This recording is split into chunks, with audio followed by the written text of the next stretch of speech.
I'd like to call to order a regular meeting of the Zoning Board of Appeals for Wednesday, January 14th at 7 p.m. Please rise for the Pledge of Allegiance. I pledge allegiance to the flag of the United States of America and to the republic for which it stands, one nation, under God, indivisible, with liberty and justice for all. Roll call.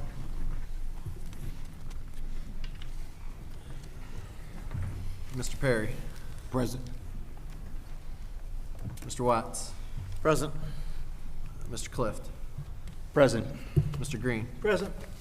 Mr. Lindsay. Present. Mr. Assessor. Present. Mr. Jersey's present. Mr. Sophia is absent. Chairman Ostovich. Present. Mr. Chair, I'd like to make a motion to excuse Mr. Sophia. Support. Okay, we have a motion by Mr. Jersey to excuse Mr. Sophia's absence and support by Mr. Assessor. All in favor? Aye. Anybody opposed? Okay, his absence is excused. Takes us to adoption of the agenda. Mr. Chair, I have a couple of changes to the agenda. I'd like to make these two changes. I'd like to move item 6 to item 15 and remove item 15 that's currently on the agenda and move that item to the February 10th meeting. So item 6 will be the new item 15, and item 15 on the agenda is going to be moved to February 10th. That's my motion. Support. Okay, we have a motion by Mr. Jersey, support by Mr. Question. Oh, yes. February 11th. I'm sorry. Thank you. Support. Okay, so you have a motion by Mr. Jersey, support by Mr. Cliff to move item 6 to become item 15 today, and item 15 will be moved to the February 11th meeting. All in favor? Question? I have a question. Yes, sir. Why are we moving 6 to the end?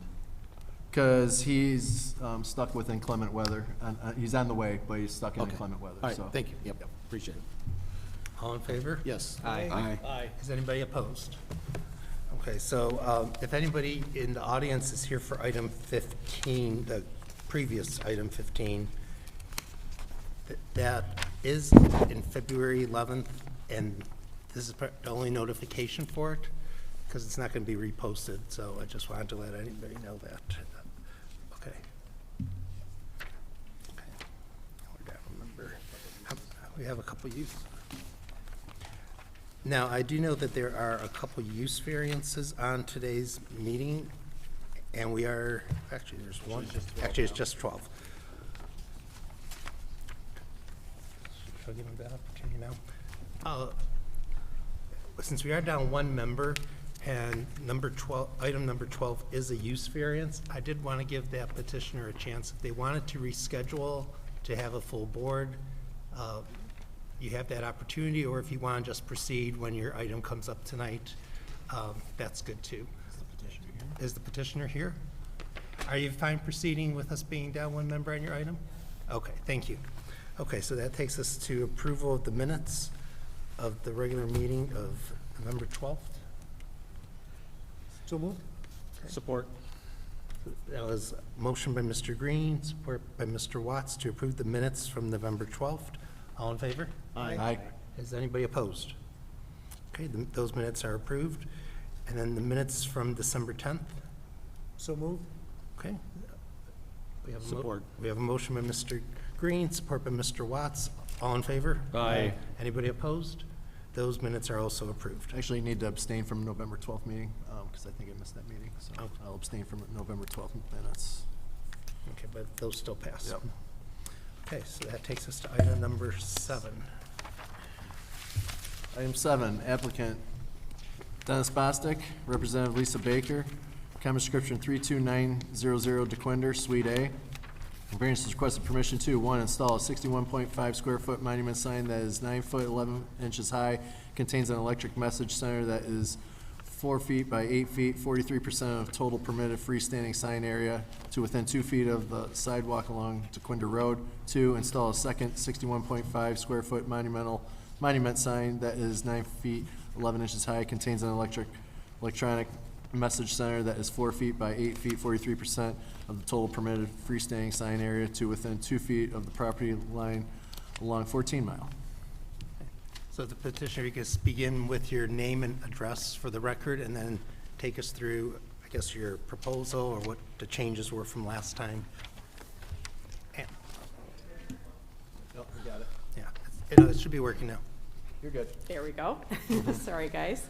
Good evening, Lacey Baker. Address is 5439 North Prospect in Clinton Township. And I'm here representing Dennis Bostic. And we have the two different signs that are under variance. You do have a packet where we have proposed the numbers that you've been given. We've also went back with the owners and looked at some other options. Steve, can I confer with you on this for just 1 second? I didn't hear back from Steve today on the one. There's some information for the 14 Mile location that I believe you're not positive whether a permit had been pulled on the one sign previously, is that correct? There has been no permit pulled on the sign that was there before for J.R. Spring. The monument was there, and she was talking about making it a pole sign. If they move forward with a pole sign, it will have to be reposted again and go from there. So if that's the decision, Yeah, so I don't know with you guys, I don't know if we're able to separate those, if we could move forward with the monument, that's gonna remain a monument, and then they could do some information seeking for So, the other Ms. one, because what they're wanting to use is Excuse the me just for a same, second. poles Chair, that are well, existing Can I get a there. clarification from Steve real quick on this, or no? We No? would have to Okay. wait till it's the Okay. petitioner's time right now. All right, I get it. So we just have to wait, Mr. Green. Okay. Go ahead, ma'am. Continue, ma'am. No, that's okay. Was there a question, or, Forget it. We're asked the question when it is the board's okay. turn to. Okay, so we've looked at, initially we asked for a 4x8 reader board on both locations, which is higher than, you guys expressed that was a little bit too high in your opinion and some of the conversation last time. So we've reduced the one on DeQuinder to a 4x6, which is only 6 square foot over the ordinance. And then the one that we're looking at for the 14 Mile Road is the exact size. They're allowed the 18 square foot. They've reduced that one to the 3x6. The only thing that is up in the air is they would like to use the existing pole for the setback location. We're unsure of whether that was a permitted sign or not.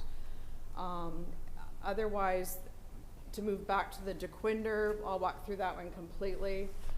So the setback is now 4 foot compared to 2 if we were to make that adjustment. The height is 7 foot, which is still less than what the existing sign there is. And the reader board has been reduced to that 4x6, which is 24 square foot.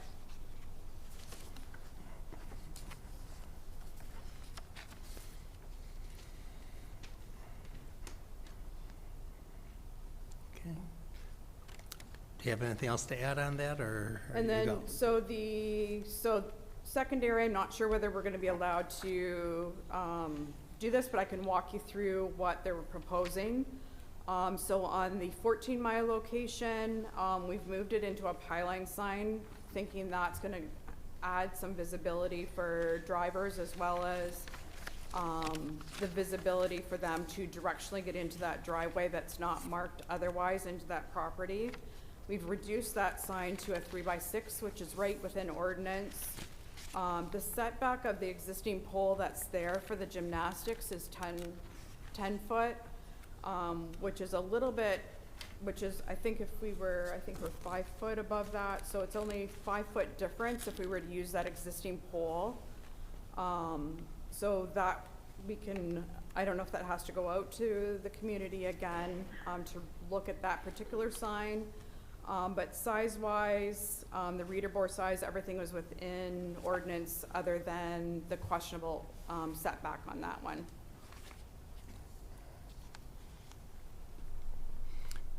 Okay. Thank you for that explanation. So, turn it over to for a public portion of the meeting. Is anybody from the audience wanting to speak or provide input on this item? Not seeing any, or close the public portion of the meeting and turn it over to the board for questions and discussion. So, Mr. Green, you can ask your question now, or? Okay. Mr. Chair, Yes, Mr. Watts. I guess first to the petitioner. The gymnastics sign, does that belong to the Bostic property? That's what we're trying to verify with Steve. I don't believe they've been able to find that at this point. In the research I've done since last month, I focused on this property and then started looking outward. There are multiple addresses at the other one. I have not found a sign permit. I definitely did not find a sign permit for the 32900. So the JR Spring definitely did not. I did find that there was a face change on a sign, but I can't find what sign that was for. So I'm still digging on all the other addresses. And we will start enforcement once that research is done. So there was, as of tonight, you find no permits on the 14-mile signs. Nope. What right. about the sign that's on DeQuinder? There is a permit for the sign on DeQuinder. Basically, it was, the original sign was 9 feet, 6 inches in height, I believe, and it was not necessarily a monument sign, Right. but it went up and it had a short pole and it was like a flag sign that was still lower to the ground with a higher flower bed or something from the renderings I found. Okay, now another question. We've talked about branding when you're dealing with your building. And I've had numerous complaints about the building being painted. The building being painted the color it is to go with their brand, is that gonna be considered advertising as well? I have not made it over to that section. I haven't been in the office except for a couple inspections, actually, with the holidays and short-staffed and everything else. If it's a solid color, 99% of the time, no. It's usually when there's a different fleck in the color showing something, and going that way. Okay, thank you. I'll save you time, I'll send you a picture. I'll still go look. Mr. Chair? Yes, Mr. Jersey. I think we discussed that last meeting too, how the brightness of that building is probably more signage for it than any other signage that you could probably put on that building. I hold firm in the opinion that I don't believe either one of these signs are needed. I think what she has currently, I think if you use the old JR Spring monument sign that's currently on the front lawn, put Loud Cannabis on that with the current wall signage that we approved last meeting, I think that's more than adequate enough. I am definitely not in favor of a one-story pole sign with an LED display on it. And I told you last meeting, and I'll say it again, I'm not in favor of any LEDs in this town until we could get some kind of wrangle on the ones that we currently have. So I'm going to be a firm denial on this, and I'm going to be a firm denial on any LEDs that come before this board going forward. So unless the petitioner, we can't put anything in writing saying that they have to, keep it at a certain brightness. And a lot of the problem is you'll have 6 different displays, 5 are fine, and then one just pops up and is blinding. So until we get more enforcement from from the city on this. I can't get behind it, so I'm just gonna help them police it from up here, so I'll yield the floor. Thank you, Mr. Jersey. Mr. Chair, Yes, Mr. Green? I have a comment or a Yes. question. So, maybe it's me. Is the agenda item stuff we see in front of us matching? I know he's coming back, but it's not matching our backup, and it's not matching, in my mind, what she said, so, If you look at the handout for item 7. Okay. So I did provide a picture, so the front picture is what was originally proposed last month. And then the page in behind that for both 14 Mile and DeQuinder shows us trying to compromise and come down on size, make it closer to what is your current ordinances. So the LED board, current ordinance, they're allowed a 3x6 reader board. The monument sign, they're allowed 72 or 76? 75 square foot is actually what they're allowed for a monument sign. And this so maximum height. is there still 2 monument signs? We You're are asking for? requesting that. Ordinance reads that there's 1. But the issue that comes into play on this property is there's 14 Mile, the building is not visible. There's an entrance there. DOT is talking about, I guess, not allowing a left-hand turn there, so that would cause anyone coming into this business to have to use the 14 Mile location, that entrance, and it's not marked at all currently. So you're reducing the monument sign to 7 feet, which is, if I'm getting this right, from 9/11, it's still 2 foot over the ordinance, and the percent of LED lights is still 43%? It is not, no. We've What- reduced it from a 4x8 reader board down to a 4x6. I'm talking about the percent of that sign that's gonna have. Is, I think, about 30%. They're allowed 25, and Okay, it moves it up right. to just under 30%, I believe. So it's 6 square feet over what ordinance allows. So I just urge when we make the motion that, because there's 3 different numbers here, so. All right, thank you.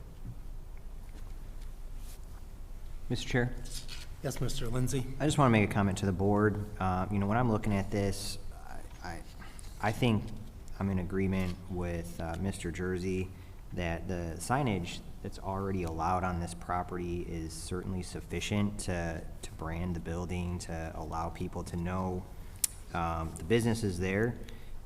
This is overkill, in my opinion. It's just too much signage. I'm in agreement too on the LEDs. I'm not comfortable with that, so I'm going to be a no vote on these. Thank you, Mr. Lindsay. Mr. Chair. Yes, Mr. Watts? So, going back to my original comments, wasn't quite done, so I'll add where I stand on this. One, I'm in agreement with Mr. Jersey with the LEDs. That's a problem, and this is a lot of signage.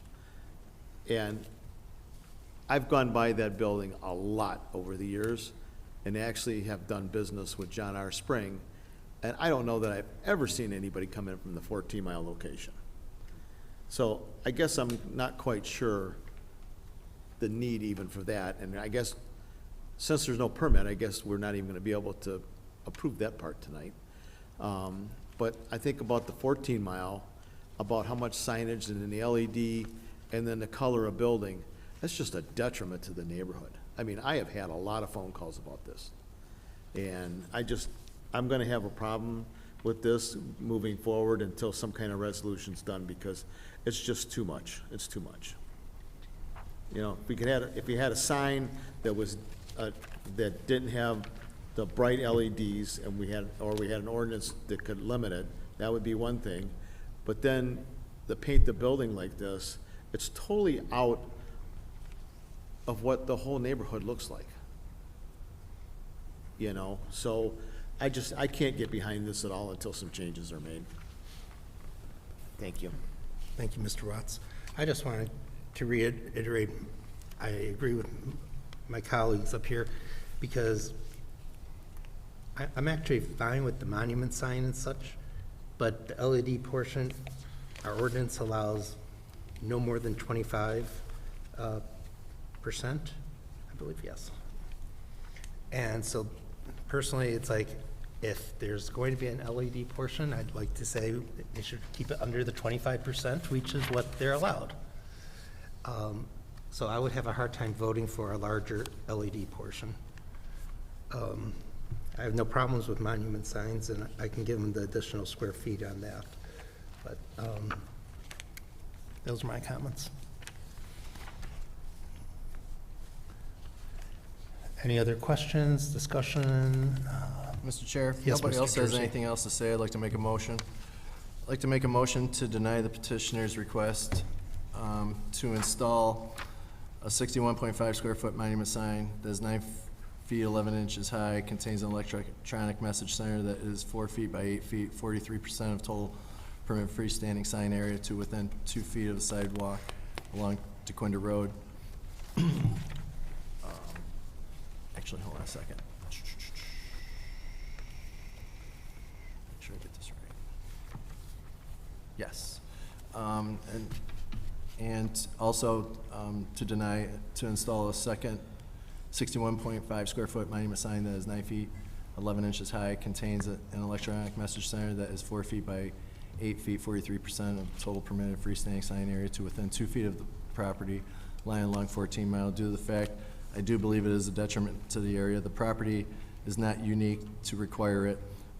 It is self-imposing and not necessary, and it does create an unreasonable impact and burden also on the adjacent public with the LED component on the sign. Support. Okay, Can I make a point of order? Yes. Ms. Baker, correct me if I'm wrong, but Mike? I believe their request tonight was for a 3x6 LED That's what, on 14 Mile Road, and then on DeQuinder, a 4x6 LED message board, instead of what was on the original. gotcha, thank you. Wasn't it also 7 foot on the So we have three monument signs? 3 foot, On, Ms. Baker, correct me if I'm wrong, but on DeQuinder, the request that I'm looking at was for a 3x6. Hold on, first off, motion to remove my, my motion. So, go ahead, Ms. Pierce. Am I correct on DeQuinder, it was 3x6? We had proposed a 4x6, which is 24 square foot versus the allowed 18. I think the client would be open to an 18 square foot, which is allowed in the ordinance. And that would, with that being said, the only thing that would come into play would be the setback. So there's currently, with the existing sign that's there, what would be installed is smaller than what J.R. Springs has there. I guess what I'm trying to ascertain is your request tonight. Yes. The new information that we were provided Yes. tonight, you said the first page was last meeting's proposal. Correct. And you have changed it to the second page. Correct. Okay, what I am looking at is for 32900 14 Mile Road. To install a freestanding sign with a 3x6 LED message on the existing pole. That's 14. Oh, I'm sorry, 14 Mile. That's on 14 Mile. Okay. Correct. And then on Quinder was 4x6. That is correct. Okay, I just wanted to make sure I'm looking at the right information. Okay. And as I said, so the client would be willing to bring that down, I believe. And that's what, if this is declined, then they would be allowed a 3x6 reader board or an LED on that position. The only thing that would come into play on the variance then would be the setback. So currently it's only at 2 foot, which was approved on a previous variance. So I don't know if the client would be allowed to remain at that 2 foot or whether we would have to adhere to current ordinance on that. Or whether that could be granted, I guess. If it was already approved to waive the setback requirements and do the 2 feet, that runs with the land, so you wouldn't have to seek a variance, They as can long have as the the sign complied with all the other requirements of the ordinance. Okay, perfect, thank you. So, So, so I Mr. gue- I guess real quick, the percentage then, with the scale down, with the 4x6, that changes the percentage from 43% to, what was the percentage? I believe it's 29. I had worked that out. Actually 30%. 30%? So at a 4x6, it would be 30%. At the 3x6, it is the 25 that's allowed. Okay. Mr. Chair. Yes, Mr. Watts? So to clarify, the 2-foot setback is on the 14-mile sign That is on the DeQuinder, on the DeQuinder. yes. And again, without fact finding, we're not positive on what variances or what signs have been granted in the past on On that 14 mile. 14 There's mile. signs there. They have not been able to find that at the Okay. city, so we're not positive on that one yet. Mr. Watts, Okay, I'm good, thank you. July 6, 1966, to erect a sign within 2 feet of the front property line, sign to be 10 foot by 3 foot 6 inches by 9 foot 6 inches in height. Correct. for 32,900. For DeQuinder, yeah. DeQuinder. Okay. So that's already, that variance exists, it runs with the land. Thank you. Mr. Chair.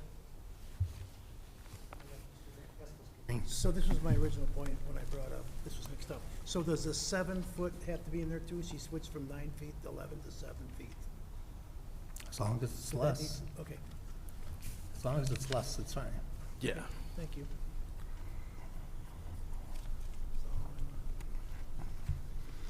Okay, so, okay, trying to get my ducks in a row, bear with me, people.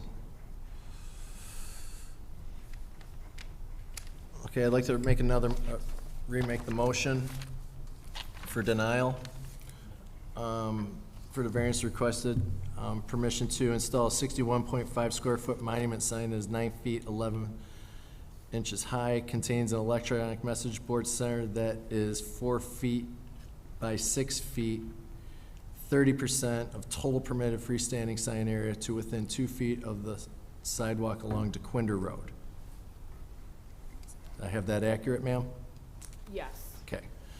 2, to deny and install a second 61.5 square foot monument sign that is 9 feet 11 inches high, contains an electronic message center that is 3 feet by 8 by 6 feet to within 2 feet of the property line along 14 Mile.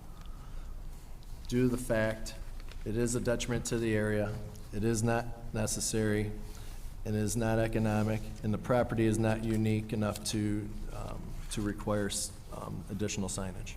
Support. We have a motion by Mr. Jersey, and support by Mr. Assessor to deny the request for reasons stated in the motion. So basically, there will be a yes to deny is the vote. Mr. Jersey votes yes to deny. Mr. Assessor? Yes to deny. Mr. Clift? Yes to deny. Mr. Green? Yes to deny. Mr. Watts? Yes to deny for reasons stated in motion. Mr. Lindsay? Yes to deny for the reasons stated in the motion. Mr. Perry? Yes to deny for the reasons stated in the motion. And Chairman Stovich? Yes to deny. So unfortunately, the request has been denied. So you can talk with Steve to decide what next steps. Yeah, I'll reach out to him tomorrow if that's okay with you. So it sounds like we can just keep the sign the same size and everything that's approved, and then the reader board is the 3 by 6, correct? Okay, perfect. All right, thanks a lot, guys. Takes us to item number 8. Item 8, applicant Image 360, Robert Dempster. Representative Robert Dempster, common description 26225 Sherwood. Variance requested permission to install a 40-inch by 144-inch, 40 square foot wall sign on the north elevation in addition to a previously approved 40 square foot wall sign on the east elevation for a total of 80 square feet of wall signage. Is the petitioner present?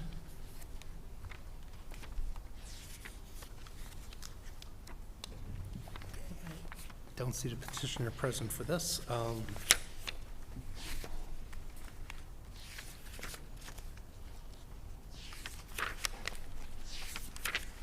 want to proceed on this item without the petitioner? Do you want to reschedule it?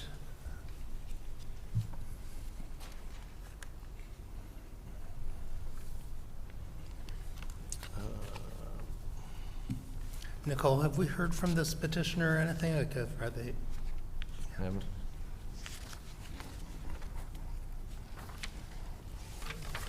I'll make a motion to move this to the end of the meeting to see if the petitioner shows up with the inclement weather. So I'll make a motion to move item 8 and make it item 16. Support.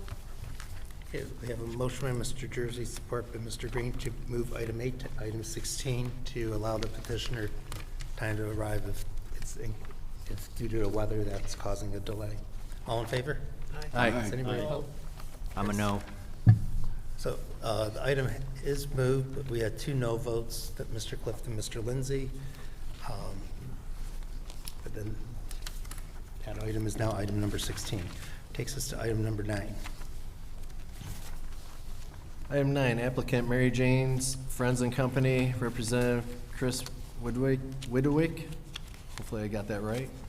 Common description 13647 10 mile. Variance is requested. Permission 2, 1, retain a 12-foot by 4-foot, 48-square-foot wall sign. 2, retain verbiage on the wall sign that advertises a marijuana business. Is this petitioner present? Okay. Second petitioner now present. Since we moved the other one to the end,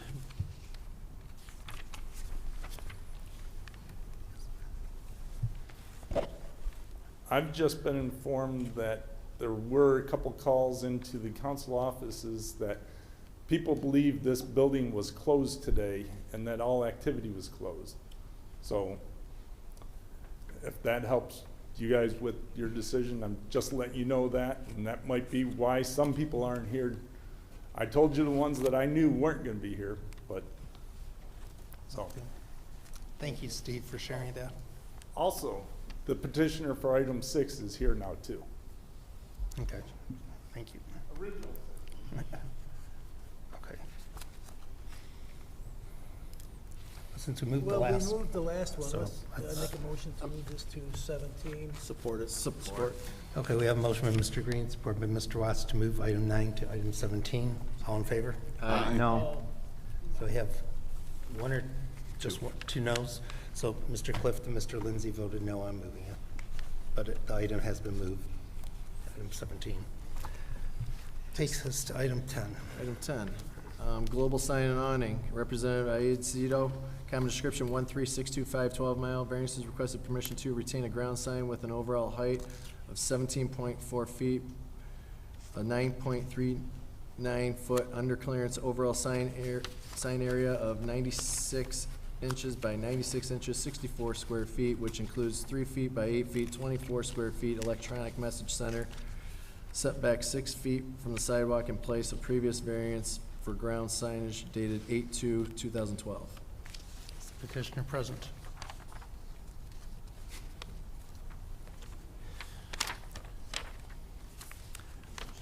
Okay. I mean, should we cancel the whole meeting at this point? I mean, what the heck? All right, we'll move this to item, this is gonna be a quick meeting, because if they don't show up, it's going to be a lot of unhappy people, I feel. So, I make a motion to move item 10 to make it item 18. Support. Okay, we have a motion by Mr. Jersey, supported by Mr. Green to move the item 10 to item 18. All in favor? No. Okay. So we have 3 noes? 3 noes. We have 3 noes. We gained a no. Yeah, but it's 5-3. The noes were Mr. Lindsay, Mr. Clift, and Mr. Watts. So the item has been We're moved. catching up. Takes us to item 11. Mr. Chairman, Yes. this is relative to Mr. Watrapont's statement. You know, I keep a pretty firm grasp on what's going on in town, and I have received no prompts, no texts, no alerts of any kind about this facility or its activities today being closed. To bear witness to my case, the parking lot was full of people doing exercises out here when I walked in this afternoon. Hence, no call, no show, no repeat. I yield the floor. I would agree. Okay. Understood. We address those items at the end of the meeting. Okay, item 11. Item 11, Cavalier Companies, Lorenzo Cavalieri, common description 30300 Hoover. Variance is requested permission to retain parking to within 20 feet of front property line. Is this petitioner present?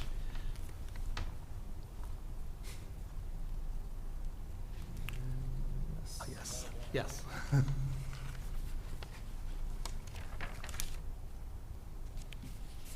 And if you could just start with your name and address for the record, and then take us through your request. Good evening, Lorenzo Cavalier, 30078 Shaner, Suite 300, Warren, Michigan. The request before you this evening is a parking lot setback, which the ordinance requires 30 feet, and the parking for building and parking lot. Back in 1999, we did get an approval for a building setback of 20 feet instead of 30 feet. At that time, the plan showed the building setback 20 feet and the parking lot setback 20 feet. Recently, a tenant had requested a variance to install a generator, which was approved. But at that time, I was notified, I built the building back in '99 and still own it today. I was notified that although there was a variance for the building to be set back 20 feet, there was not a variance for the parking to be set back 20 feet. So the issue came up. I met with zoning officials at the city, and they said that I needed to submit an application, and here I am. The building's been up for going on 27 years. We've never had any issues, no complaints. I think the building is maintained fairly well. We pretty much have the same tenant mix in there that we had back in 2000 when we finished the building. So without this variance, we'd have to rip out parts of the parking lot that's been there for almost 27 years. So that's the story of why we're here, why I'm here tonight. Okay, thank you very much for that explanation. This is a public hearing. Are there any members of the audience here to speak on this item? Not seeing any, or close the public portion, and there is a... Mr. Chair, we have a impact statement from the plant. We have an audience participant. I'm sorry, go ahead, sir. Please approach or reopen the audience portion. And if you can just state your name and address before your comments. My name is John Wilcox. I live at 11630 Robinwood. And I'm here because I've had a lot of problems with this company over the years. And I wanted to talk to somebody to see where I go from here to have these problems fixed. Nothing's being done from these people. And I don't know if I could talk to him or... What kind of issues are you having with this? There's at least 8 of them that I've had with the dumpsters. The first wall fell over and crushed my fence, and they said they were going to fix it or give me a new one, and they never did. They had 2 people come over for estimates. I never talked to any of them people, and they left. I never heard from these people again. And it's an ongoing situation with all this. When they first did this, they're supposed to landscape and everything else. What they did with their so-called landscaping, they had 2 guys in a pickup truck throwing dirt over that wall, and I got in an argument with the guy, and he said he's just doing his job. And he said he was told to go 6 inches from the wall and 2 inches deep, and that was it. And I told him that's no good, I had to clean all the concrete out and everything else. And I had to redo the whole thing. And then when they put the wall up, the second wall, they sprayed it with some kind of chemical that killed part of my grass and my plants and everything else. And so I had to redo everything, put all this dirt in, grass seed, everything. It took time, a couple of years to finally get it going. And I have to look at my notes for the rest of the stuff, but this is why I want to get, I got to talk to somebody because the lids are already left up. People that drop off the people for their treatments and everything else, even the people that drive the vans and all that, they have a tendency to go by that dumpster and urinate. And the gates across that dumpster are never closed. So anybody can walk in, do whatever they want. And that's more issues. And I got all kinds of gross masks, So, everything blown over the wall. Because they have no facilities to throw anything away. When the people live out of the building, they throw it all over the ground. okay, I understand that, sir. I would say that those kind of concerns should be probably brought up with the building department, because if there are any violations out there, or if they didn't follow through on what the site plan was or so, or if there's any violations, enforcement would happen through them. Because unfortunately, we don't have the power to discuss those items here. We're here to discuss their parking. Okay. And so even when we take our vote, it's regarding the parking situation and that variance, not, Well, my neighbor happened to call today down there. I believe she called, talked to Steve, Janet, and so that's why I come down here to talk to him also. okay, because that's the And direction get I their would point you in. That's the direction I would point you in, is to talk to Steve and his department over there. Okay. They can get any enforcement out, and actually, and if you want to speak to the owner today, the owner is behind you. Maybe after this item, you can actually have a discussion with him, and the owner can listen and hear what concerns you have and try to address that. Okay. That's, okay. Okay. So with that, I'll close the public portion of the meeting and, did you read the impact statement? Yeah, Mr. Chair, from Ron Worth and the Planning Department, after review of the request, no issues were found to impact the abutting local or general public. The petitioner received Planning Commission approval for a minor amendment for a generator installation at a medical building on August 25th, 2025. Okay, thank you, Mr. Jersey. So I'll close the public portion, turn it over to the board for questions and discussion. And I would just ask the petitioner, you hear that there's some concerns from one of the neighbors, not relating to the parking, but maybe it's something that you can address and discuss with them and try to resolve what those issues are? That's, I've no issue with discussing anything with anyone. I'm not aware of what he's talking about. I'll see, that's why it'd be good to have that discussion offline. So, yes, I have no problem with that. Mr. Chair, Mr. Jersey, then Mr. Watts? just have a quick question for the petitioner. So if this isn't granted, and you have to rip out parking, hypothetically, do you still have enough parking for your facility with doing so? If that, based off of the size of the building and stuff? That would be a big issue for us, yes. That's why I'm kind of, yeah. Yes. So, and to me, I don't understand why the city didn't catch this first when you went through this process, so it seems like somebody dropped the ball somewhere. In my opinion, from being on this board in the past, that's something that shouldn't be punished by us because of somebody else's malfeasance of misinformation or just not doing their job or giving you the proper information.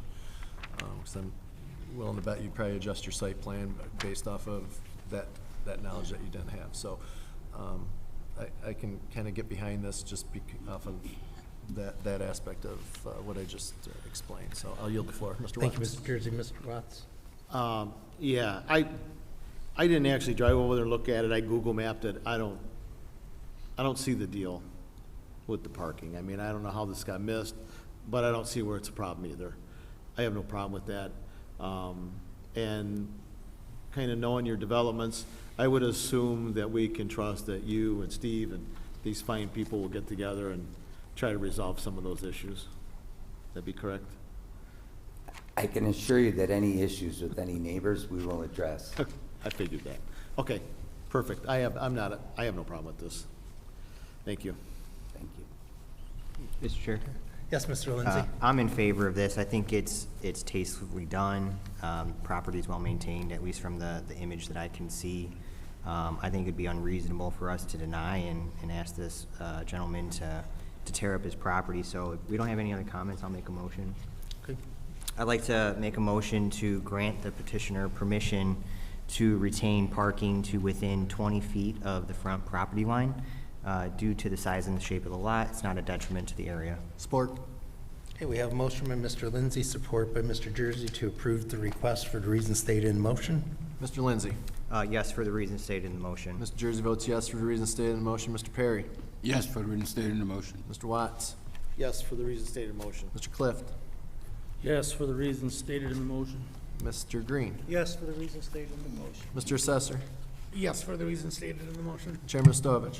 Yes, for reasons stated in motion. Your request has been approved. Thank you. Takes us to item 12.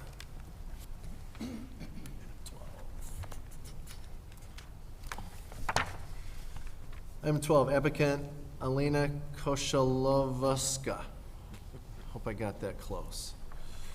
Representative Assad Soba, common description 32480 Mound, Suite 3. Variance is requested permission to perform the C2 use of permanent makeup in a PB zoning district. This is a use variance. Okay, if you could start with name and address of anybody that's going to be speaking tonight, and then take us into your proposal. Good evening. My name is Assad Soba, the owner of the property, 32480 Mound Road, just south of 14 Mile Road, Suite 3. Okay.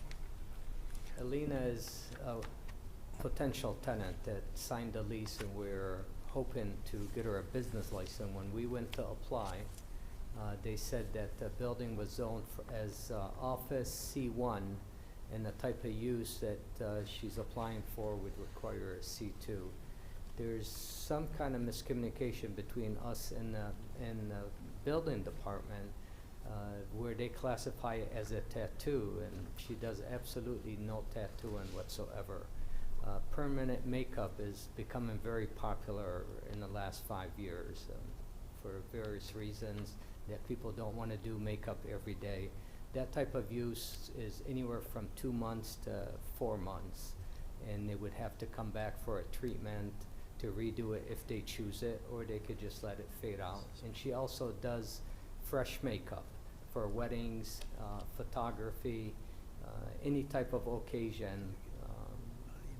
It's a one-person use.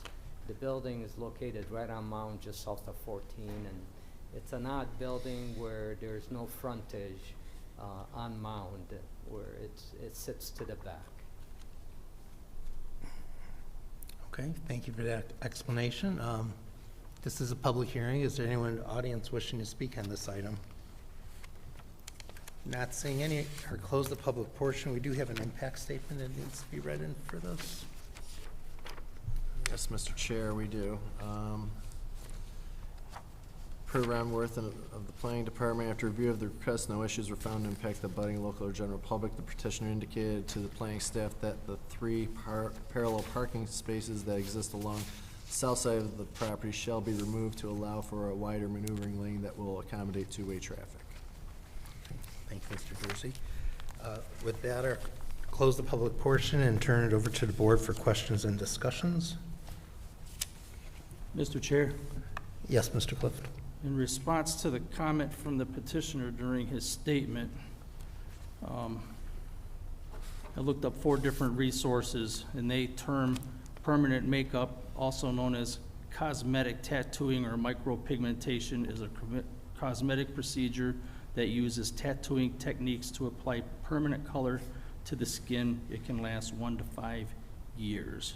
So that's why the definition is the way it is. I just wanted to clarify that for the petitioner. Thank you, Mr. Clift. Mr. Chair? Yes, Mr. Lindsay. I have a question to the petitioner. Hearing that definition is very helpful, but I'd like to ask the petitioner as well, how is maybe the tenant, how do they actually apply the permanent makeup? I'm not familiar with that. They would have, I'll let them. And then if the Yeah, tenant can give name and address. Yeah, yeah, for- my name is Tal Marignac, and, yeah, 32480, is it my yeah, Mountain that's- Road, Suite 3. Just speaking for my wife, because she doesn't speak English, she just came in, as a bride. We're Ukrainians, she's been doing this for 6 years. I don't know why it's listed 1 for 5 years, it's not lasting, it's 3-4 months, and then she needs to come in and reapply. If the client comes in and reapplies all the time, it may pay, but it's mostly for the older people, because younger one has more Sure, no, lashes. my question is not so But, much around the yeah, timeline, she the actual application. she So are you applies on using the- a needle to apply the makeup? On the top layer, and then it fades away. Okay. But it's not like tattooing anything close like tattoo, because she doesn't apply, it doesn't stay. I wish she would be able to talk, but it's. That she- answers she- my question. Yeah, but she does lips, eyebrows, and brows, but it's, yeah, because like if it'd be a tattoo on those part of the body, it'd be like really painful. And yeah, it just epidermis, low, top layer, and it then fades away. So they Okay. need to come in and reapply all the time. Okay, thank you for that. So, I mean, that answers my question. I mean, it sounds like tattooing to me. The other thing that I want to consider, and let's just for the sake of it, say, okay, this isn't the tattoos that we're familiar with. If we grant this variance, the next tenant can come in, and we've granted a variance to allow tattooing. So, I think, at least where I'm standing, is, it sounds like tattooing to me, but even if it wasn't, if we grant this variance, the next tenant that comes in can tattoo there, and I'm not gonna be in favor of that. So this will be a no vote for me. Mr. Chair? Yes, Mr. Jersey. To kind of echo your same sentiment, Mr. Lindsay, we're creating a C2 zone, so it could be a tattoo parlor, it could be a bevy of different things going forward. And I wouldn't be so possibly against this, but it's backed up to a residential. So with the C2 running with the land, and I noticed in the backup material, the reasoning for being in front of us, one of them is that the building, property was, for health use for the previous owner, it wasn't disclosed, so it sounds like she was sold a property that she could use without knowing. So we're not in the business of bailing out people on bad investments and granting variances because didn't do your homework on the property and things of that nature. But just to me, I do feel the hardship. I mean, I'm all for entrepreneurship, new business owners and things of that nature, but just to put a C2 zoning restriction on that building going forward is where I have a sticking point and a problem with, so I'll yield the floor. Thank you, Mr. Jersey. Mr. Chair, Yes, Mr. Clift. yeah, I have to echo the same sentiment. Just by sheer definition of the process, it falls under the category that the building department has to use in order to ensure certain things. And I am absolutely not in favor of changing a use variance on a piece of property with this kind of proximity to homes and neighborhood for the use as outlined. It's nothing against you folks directly. Understand, we're responsible to look in the future as well.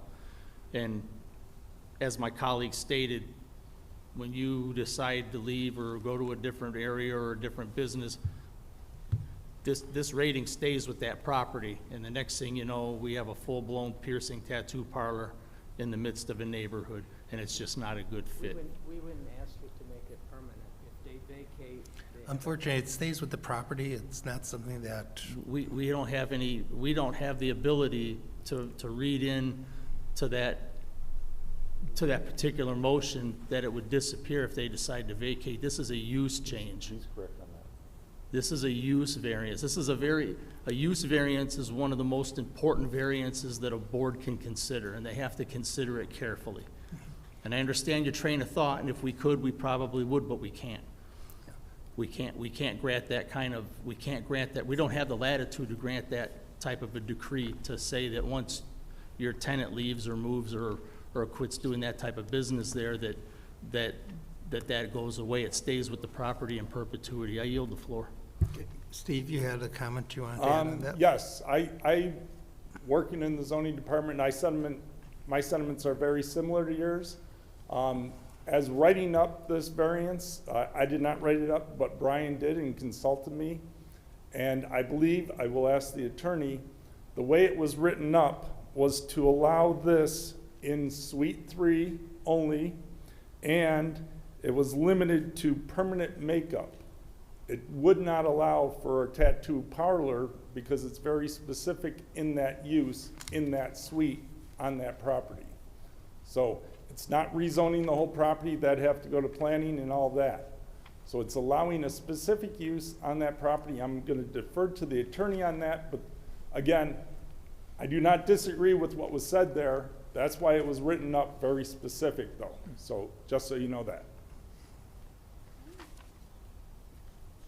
Mr. Chair, Actually, it does the, did he have a question? Ms. Pierce, do you have? I'm sorry, I'm just looking at the request.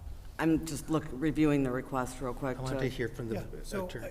I guess when I look at these use variances, did you say go ahead? I'm I sorry. can give Ms. Pierce a moment to look at, but Mr. Green, go ahead. When I Ask look your- at these use variances, the first thing I look at is, can it be used as is zoned right now? And it can be. So that's one of the criteria that I use on use variances. Good point. If it helps anybody, but I'm sure you all know that. Mr. Chair, Yes, Mr. Cliff? just to add on to that, I do see the address with a Suite 3 Warren 48092, and directly below it is the entire parcel number for the property, 1304103.007. I yield the floor.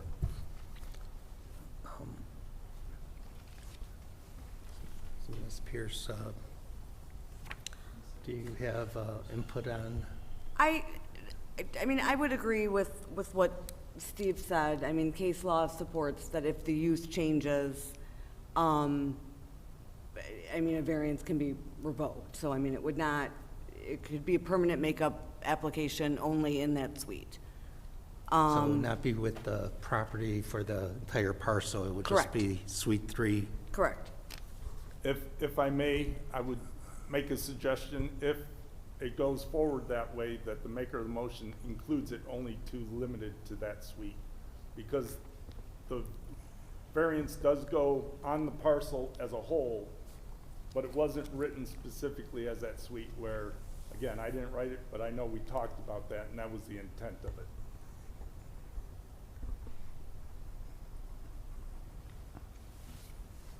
Mr. Chair. Yes, Mr. Watts? So I too looked it up and read what Mr. Cliff put out there. And it is a form of tattooing. And You know, there's no. I think that I think we need to be very careful. You know, it goes with the property, and to be sure, you know, what's the chances of it getting revoked? We know what happens there. We need to be careful.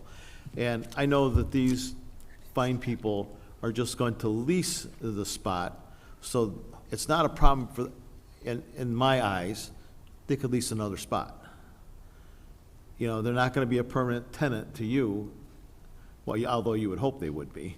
We're hoping that right. building's been vacant But, for years. I just think we need to be very careful. You know, I'm probably gonna be a no vote because it is a form of tattooing, so. I'm sorry, but I don't think we're gonna be able to move in. We really financially invested in this right now at the moment. So it's just gonna be, that's it. It's such a simple, it's 800 square feet unit. That's all what those units are. I get it, but when you're dealing with problems in the city, There's a tattoo parlor 2 doors north of that. but it's zoned properly, when you're dealing with zoning issues, you have to be very careful with this. I respect that. So- But, you know, we're classifying it as a tattoo. There's no ink in there whatsoever. It's a makeup, and it's limited to eyebrows, the lips, and fresh makeup on. So there's no ink in there whatsoever. And that's one of the things that I had a hard time understanding, the classification of it. There's no ink whatsoever, and it's a one-person kind of operation. And I'm fine with limiting it to this tenant. If this tenant vacates, that variance dies out. Let me ask you this, have they already moved in and started their business? No. They signed the lease, they went to apply. They do 2 different types of procedure, fresh makeup and the permanent makeup. The city authorized them to do fresh makeup, but to do the permanent makeup, they would need to come in front of you. And that's So what they're, here for. you're telling me they're open for business? To do fresh makeup. Okay. And they haven't really done anything because they don't want to advertise and they didn't want to get a sign. They didn't want to invest the money into it. So they do 2 different types, fresh makeup and the permanent makeup. Okay. And in order for them to get a sign on all that, they want to do it all at once. If this is denied, they move else, and if it's approved, they move forward with it. And I think it would complement the area. It really would. It's a Okay. unique building. It's very hard to lease it, and it's been vacant for years. I bought that building. I've really cleaned it up. The entire suites, all 4 of them. There was a fire there, and it was abandoned by Mr. Earl for a while. It all got cleaned up. All permits were pulled. And they're unique. We got a travel agency in the front unit. We're trying to get them in. We have a property management company possibly taking a suite. And we need to literally understand the permanent makeup and not clarify it. This is not, it's a female type of procedure. You won't see any men in there. Okay. So I understand, I'm 1 vote, so, thank you. Mr. Chairman, to the petitioner, in the course of these applications, is the skin broken? Is the skin pierced? You said first layer of skin. they would know.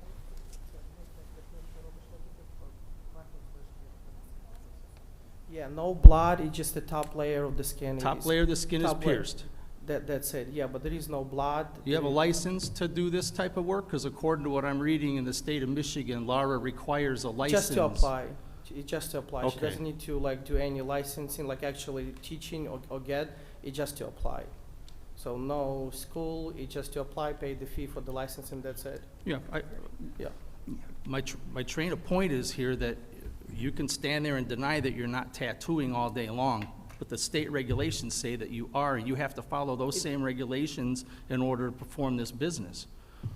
Because this is how the state of Michigan just treats it. Half of the states, United States, doesn't treat this as a tattoo. I'm not worried about the other I half of the United understand, but States, I'm it's talking just, about. it's a point of view, which is, it's I in- understand. Which is in Michigan, yeah, they I they feel and I treated it. understand you guys all the way around. However, in 4 years, I don't want to see a full-blown tattoo parlor in Suite 3 in that building, because if we vote yes on this, that has the potential to absolutely happen. You could block that, and I would agree to it, and you can hold me. I'll yield the floor. I'm, being the culture that I come from and the religion, and I'm against tattooing. Mr. Chair. That's Mr. Lindsay. I don't know if the board has any other comments. I'd like to open it to them if they do, but if not, I'm prepared to make a motion. If you think- Please wait one moment. Before you read in your motion, I did miss a correspondence from Okay, that I please have read to that. read into the record. This is, my apologies for not reading this to the board during audience, but this is from a John Gulick, who resides at 32455 Helmich.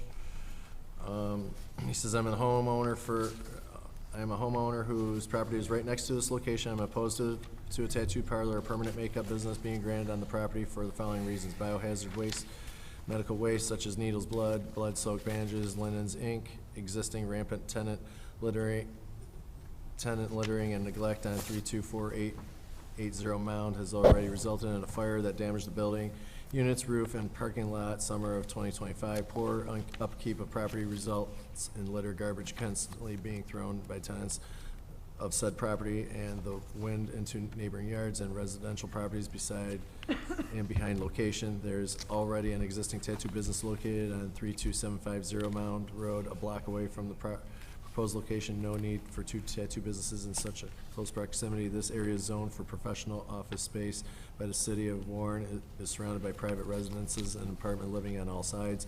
I've spoken to my neighbors who own property and live in the vicinity of this location, and they agree that an additional tattoo permanent makeup business is not welcome in our neighborhood, especially since the owner, landlord, Alina, does not enforce cleaning and upkeep of 32480 Mound Road, allowing the property to be littered with trash which blows into neighboring living areas and also resulted in a dangerous fire that not only changed her building but trees on neighboring properties. The proposed location is surrounded by residential living, private homes, and apartments. Thank you for taking time to consider my feelings of the residents. Mr. Secretary, that's really insulting to me because I run a very tight business in the city of Warren, and Mr. Steve will vouch to that. That property, there was no tenants in there. What kind of litter? There's apartments on both sides, south of that and north of that, that literally sit in the parking lot and drink beer and broken bottles everywhere. I have a dumpster, I have a crew of three people. Sir, I just want to stop you. I didn't ask a question. I'm just reading a citizen's statement. This isn't me personally attacking you. This is just a citizen in the neighborhood, understand, but 300 feet from the business. I've been by the business. I concur. It's pretty impeccable.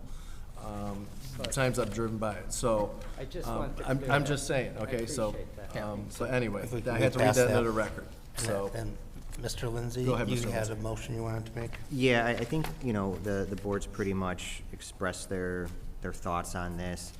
So I would like to make a motion to deny permission to perform the C2 use of permanent makeup in a PB zoning district due to the fact that the property can be used as zoned. This seems to be self-imposed. The property's not unique, and it could be a detriment to the area. Support.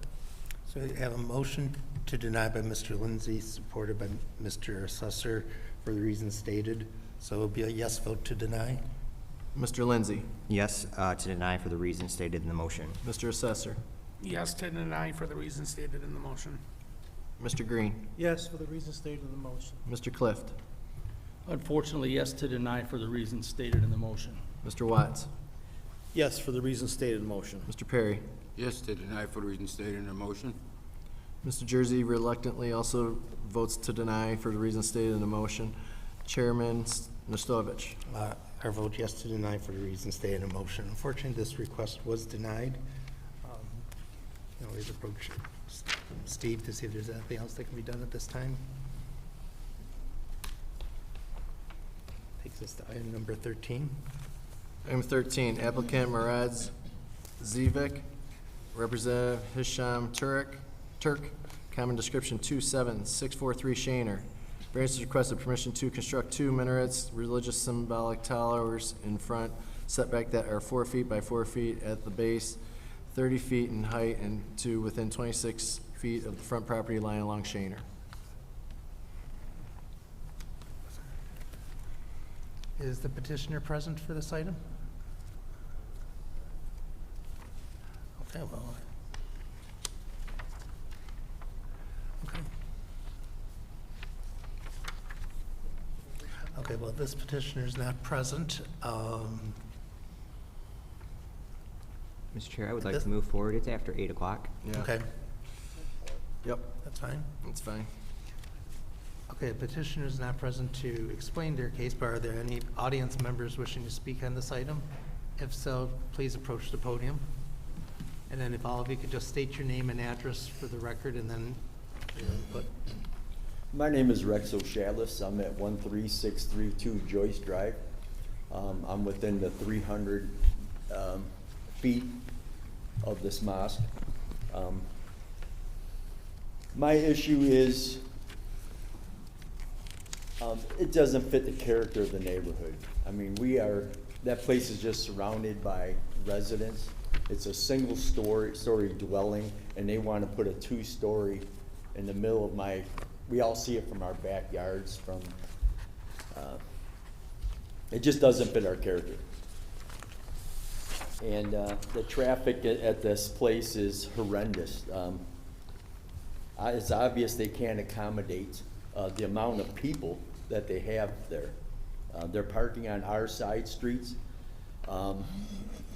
Every Friday, they're coming in to 6 houses deep from Shaner, coming into the east, and that's up and down. I have a sister who's 3 blocks over, and she experiences the same thing.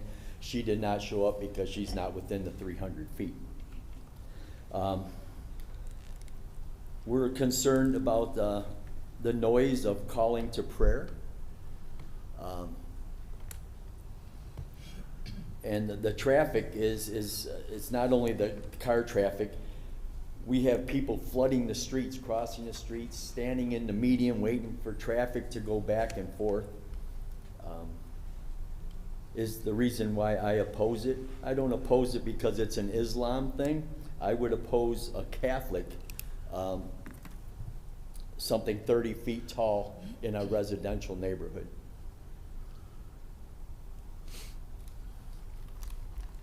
Thank you. Thank you.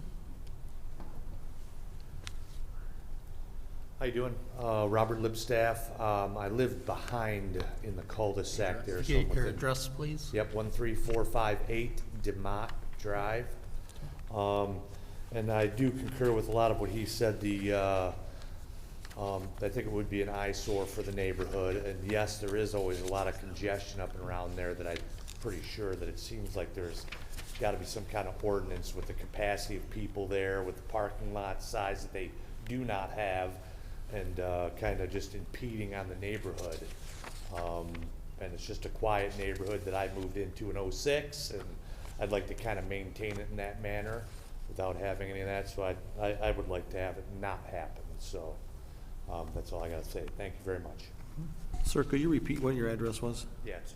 13458 DeMott. Okay, thank you. Yep. Just wanted to let you know, sir, we got your correspondence. I know, via I didn't email, know so- how this all worked. No, This is my that's first fine. time dealing with this. So, no, thank you. Just wanted to let you know. Hi, my name's Terry Smith. I live at 13671 Joyce Drive. I'm not within the 300 feet. I'm 5 houses off of Shaner, but it's still going to be an eyesore for the neighborhood. The traffic up and down our streets is ridiculous. They park where they want to park, whether they're in the edge of somebody's driveway, they don't care. They just park. And like they were saying, when they coming across Shaner, there'll be 15 or 20 of them standing in the turn lane waiting to get it the rest of the way across. It's just a dangerous thing, and it would not be a good thing for our neighborhood. Thank you for those comments. Thank you. Any other audience members wishing to speak on this item?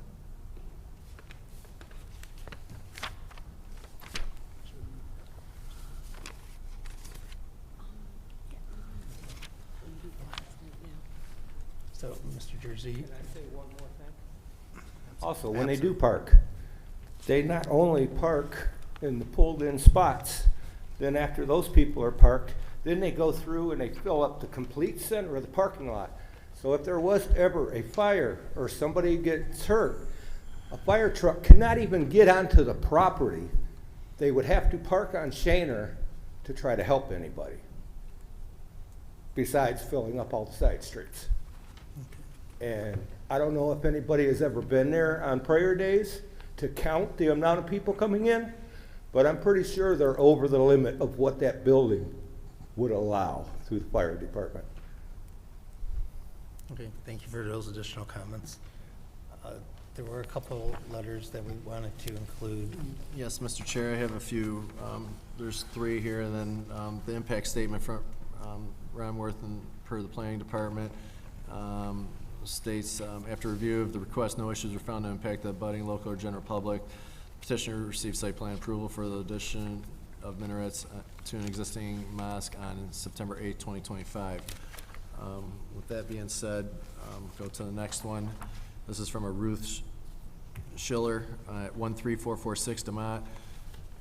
She writes expressing that I want to begin by saying that I fully respect freedom of religion and right of every community to practice their faith. My concern is not about the religious nature of the project, but about the impact of constructing towers of this size in a small, quiet residential neighborhood. This building was originally designed and used as a dentist office, which generated minimal traffic and fit the scale of the surrounding homes. Since the change in use, traffic has already become a significant issue during the services. At times, it is extremely difficult to drive down the street because of the number of cars parked along the surrounding streets.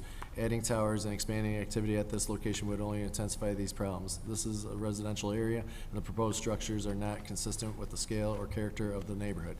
Towers of this height and visibility would alter the landscape and increase noise and congestion in the area that was never intended to support this level of activity. For the reasons I am requesting the project be rejected. Thank you for taking my concerns seriously. Next letter is from a Cheryl Schaefer, who resides at 13705 Villa Point. I am 100% opposed to this concept. It will make the neighborhood look gaudy. They don't need to show by these ugly things that it's a mosque. They have tons and tons of people who show up there. I believe they cram more people in there than is allowed. If anyone wants to verify this, someone needs to go on Fridays at about 1 p.m. in the afternoon. I live in condos directly across the street, and there's so many people trying to get on the side streets next to them and surrounding parking lots. It causes traffic issues. Was the request for a minaret to be put on top of the building approved? This is a very small building and not much property. If the minaret was approved for the top of the building, so be it. That's not put up yet. Leave it at that. No, this is a big no here. Cheryl Schaefer. So the next one is from Tanya Puri, who resides at 13732 Villa Point. She is writing to vote against constructing a minaret. This would not be good for our neighborhood. My neighbor is also voting against this, and her name is Elizabeth Davis, 13610 Villa Point Drive. My neighbor Elizabeth is handicapped and was going to ride with me, but due to the weather, we won't be able to attend. Also, they're trying to park in the condos, which is private property. That's all I have, Mr. Chair. Thank you, Mr. Jersey. With that, I'll close the public portion of the meeting and turn it over to the board for questions and discussion. Mr. Chair. I just wanted to offer a point of clarification. So I did want the audience members to understand that the variance they're here for is constructing the 2 minarets in the front of the building. It's not in relation to the use of what they're doing at the building. So I just wanted that to be clear as we discuss this item. Mr. Chair? Mr. Chair, it does have everything to do with what's going on over there. I've been there twice, and if I could ask Patrick to put some pictures up on the screen for us, I'll show you what's going on over there. This is an office building. This is not for this many people. This is supposed to be a doctor's office.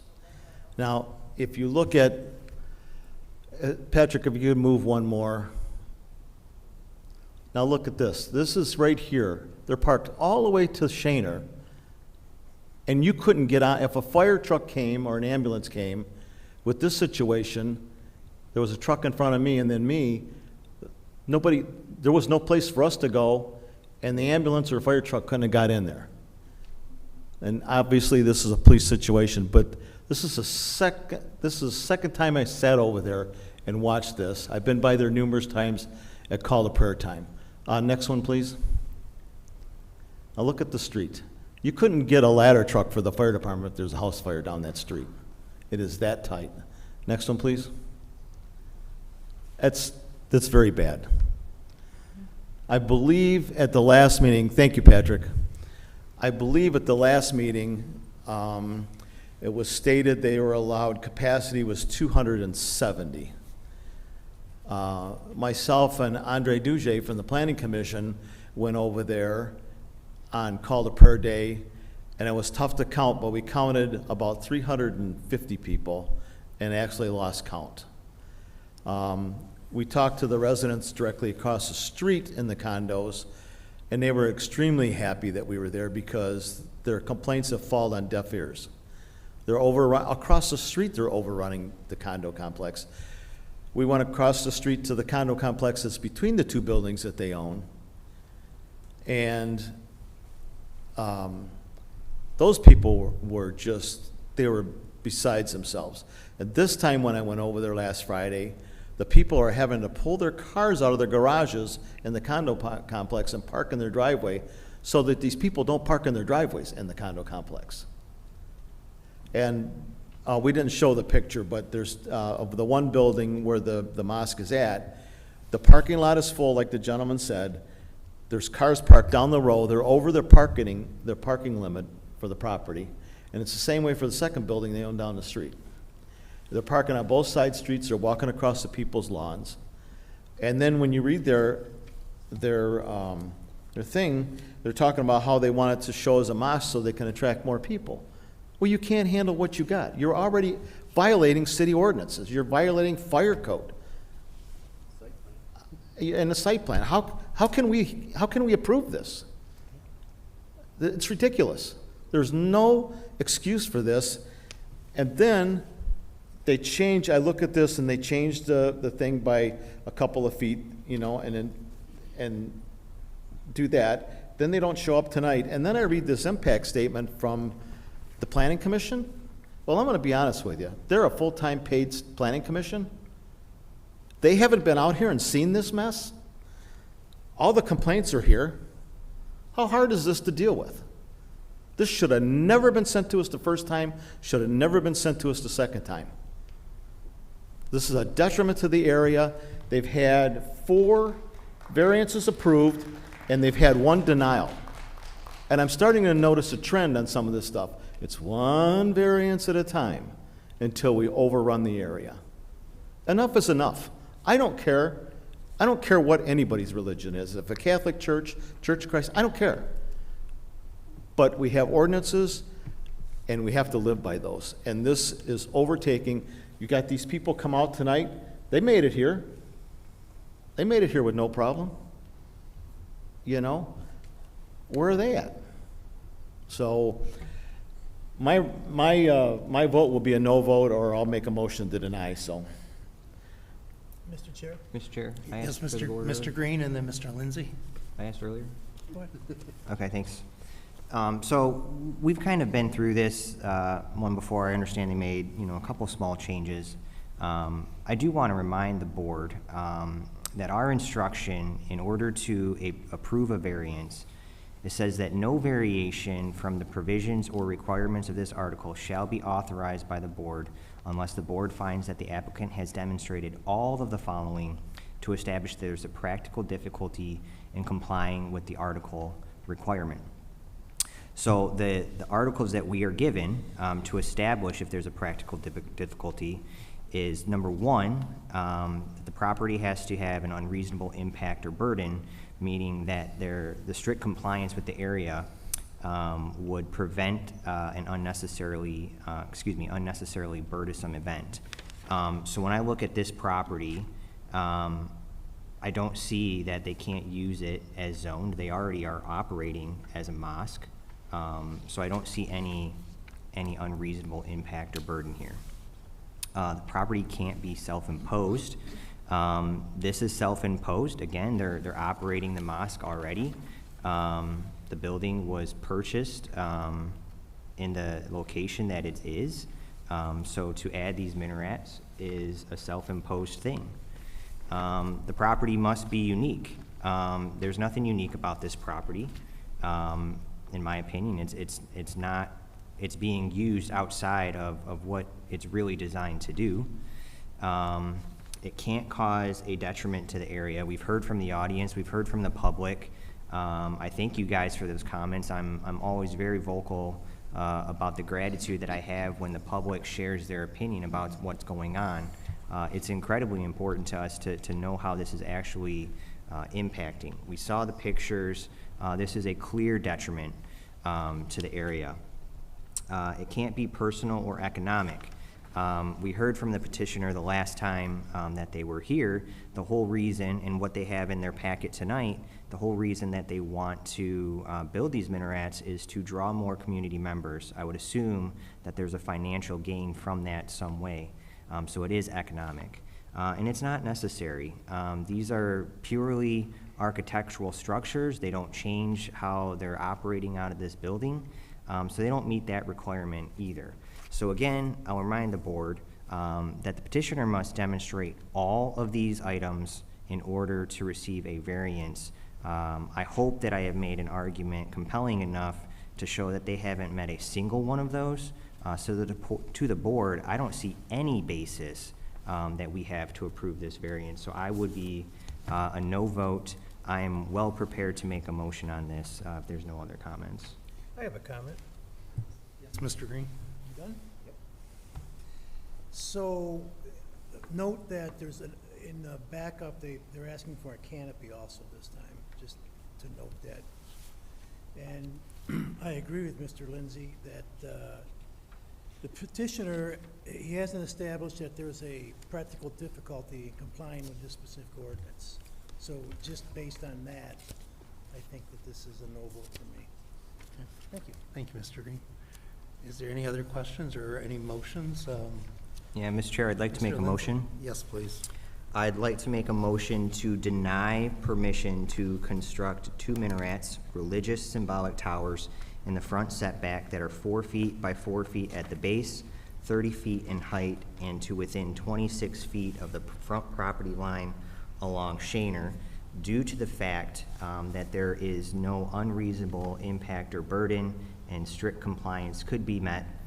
This seems to be self-imposed. The property is not unique. It is a detriment to the area. It seems to be a personal or an economic situation, and it would be unnecessary. Support. So we have a motion to deny by Mr. Lindsay, and then I heard a couple supports. I think Mr. Watts. Pick one. I picked Mr. Watts because I think I heard. I didn't say anything. Oh, you did? Okay. Was it Mr. Perry then? Okay, support by Mr. Perry. Mr. Lindsay. Yes to deny for the reasons stated in the motion. Mr. Perry. Yes to deny for the reasons stated in the motion. Mr. Watts. Yes to deny for the reasons stated in the motion. Mr. Green. Yes to deny. Mr. Clift.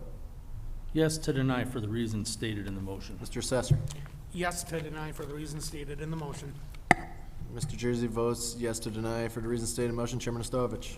Yes to deny for the reasons stated in the motion. So that applicant's request was denied. Takes us to item number 14. Item 14, applicant My Granite Company LLC, Kelly Jones, Representative Tim Story. Common description 14230 11 Mile. Variance requested permission to retain a 33.04 foot front setback on an existing building located in an M3 zoning district.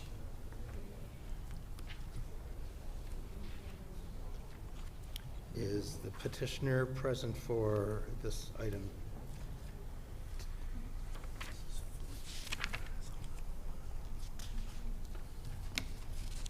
I'll make a motion to proceed. I don't think we need a motion. Okay, is there anyone in the audience wishing to speak on this item, seeing that the petitioner is not here? Not seeing anybody from the audience, I'll close the public portion of the meeting and turn it over to board for discussion and. Mr. Chair? Yes, Mr. Clift. Yeah, so it states that it's an existing building, talking about retaining it 33.04 feet in the front setback, where it's supposed to be 150. It appears that building's been there for quite some time under those type of conditions. And I'm just kind of inclined to say this is a relative no-brainer. Somebody's just trying to clean up something to put it where it needs to be. I guess there's a new tenant moving in there or a new company taking possession. I just have a quick question for Steve, if you're done, Mr. Clift. Yeah, I don't feel that that's a new construction. There might be some upgrades out front, but this doesn't look like a very hard thing to deal with. With that, I'll yield the floor. So, Steve, real quick, does this property have a COC? Yes, it does. What we were out there for, or it's in the process, and what the enforcement started was because they had outdoor storage, and being an M3, they were going through site plan approval. This property was subdivided many years ago and did not take into account all of that. So Mr. Cliff is right that this has been there. It's not a new tenant, they've been there, but they're going through the process. And because of the outdoor storage is why it got directed here. Gotcha. Thank you, Steve. On top of it as always, appreciate it. Mr. Chair, before he walks away. Yes, go, continue, Mr. Clift. So clear it up just for me a little bit, Mr. Watrapont. The enforcement's open on the outdoor storage, and they're working on revising or submitting a revised site plan in order to, I don't know if you have an impact statement on this one, but I believe they've already gone through the site plan process. We do. okay. And I believe it was approved for the outdoor storage and being M3. There is no restrictions like a lot of others that come before you. So it's just the setback issue is the only thing left. I've got zero issue with it. It's an industrial area abutting the freeway, it looks like, so. I'll yield the floor. Follow up on Steve's comment, we do have an impact statement from the planning department. After review of the request, no issues were found to impact the budding or local general public. The petitioner received site plan approval with conditions for outdoor storage of miscellaneous construction materials on December 1st, 2025. Mr. Chair, Yes, Mr. Lindsay. if there's no other comments, I'll make a motion. I'd like to make a motion to grant permission to retain a 33.04-foot front setback on an existing building located in an M3 zoning district due to the fact that it's not a detriment to the area and the size and shape of the lot. Support. Okay, we have a motion by Mr. Lindsay, support by Mr. Jersey to approve the petitioner's request for the reasons stated in the motion. Mr. Lindsay? Yes, for the reasons stated in the motion. Mr. Jersey votes yes for the reasons stated in the motion. Mr. Sesser? Yes, for the reasons stated in the motion. Mr. Green? Yes, for the reasons stated in the motion. Mr. Clift? Yes, for the reasons stated in the motion. Mr. Watts? Yes, for the reasons stated in the motion. Mr. Perry? Yes, for the reasons stated in the motion. And Chairman Storovich? Yes, for reasons stated in the motion. That request has been approved. Maybe he's watching. Which takes us to our item 15, which is the previous item 6. Is applicant Stephen Savage, Representative Stephen Savage, common description 26837 Ryan Road. Variance has requested permission to retain a 12-foot by 28-foot, 336 square foot painted mural wall sign on the east elevation in addition to the permitted 40 square foot wall sign for a total of 376 square feet of wall signage. Hi. Sorry I'm being late today. It took me about 2 hours to get here from Novi, so it was rough. But Just showed up today. yeah, thanks. So 26837 Ryan Road, I'm Steve Savage, it's for Mr. Miguel's. This mural was put up a couple years ago. It's, I don't know if you have the pictures. Oh, yeah. Okay, so it sets back, it's on the back wall of our patio, so there's a dozen tables in front of it. We did get a ticket for that sign. I'm here to ask for a variance because, well, I'm in the process of putting a covering on that patio, which will further hide that wall. It does not, I don't believe it affects, it's not a standard situation. It sits back.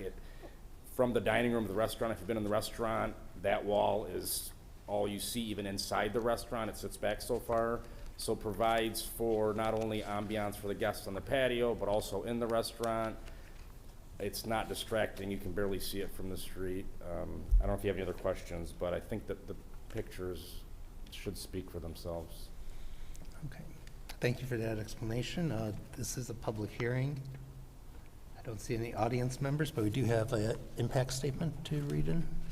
Yes, Mr. Chair. So per Ron Worth of the Planning Department, after review of the request, no issues were found to impact the abutting local or general public. However, unrelated to this variance request, it should be noted the petitioner received site plan approval with conditions for an outdoor dining area for the existing restaurant on June 10th, 2024. As a condition of the site plan approval, the following variances were recommended by the planning staff to be obtained from the ZBA prior to release of the site plan to the building division. A, to retain the existing maneuvering lanes and parking spaces lengths that do not meet the requirements of 4.32I.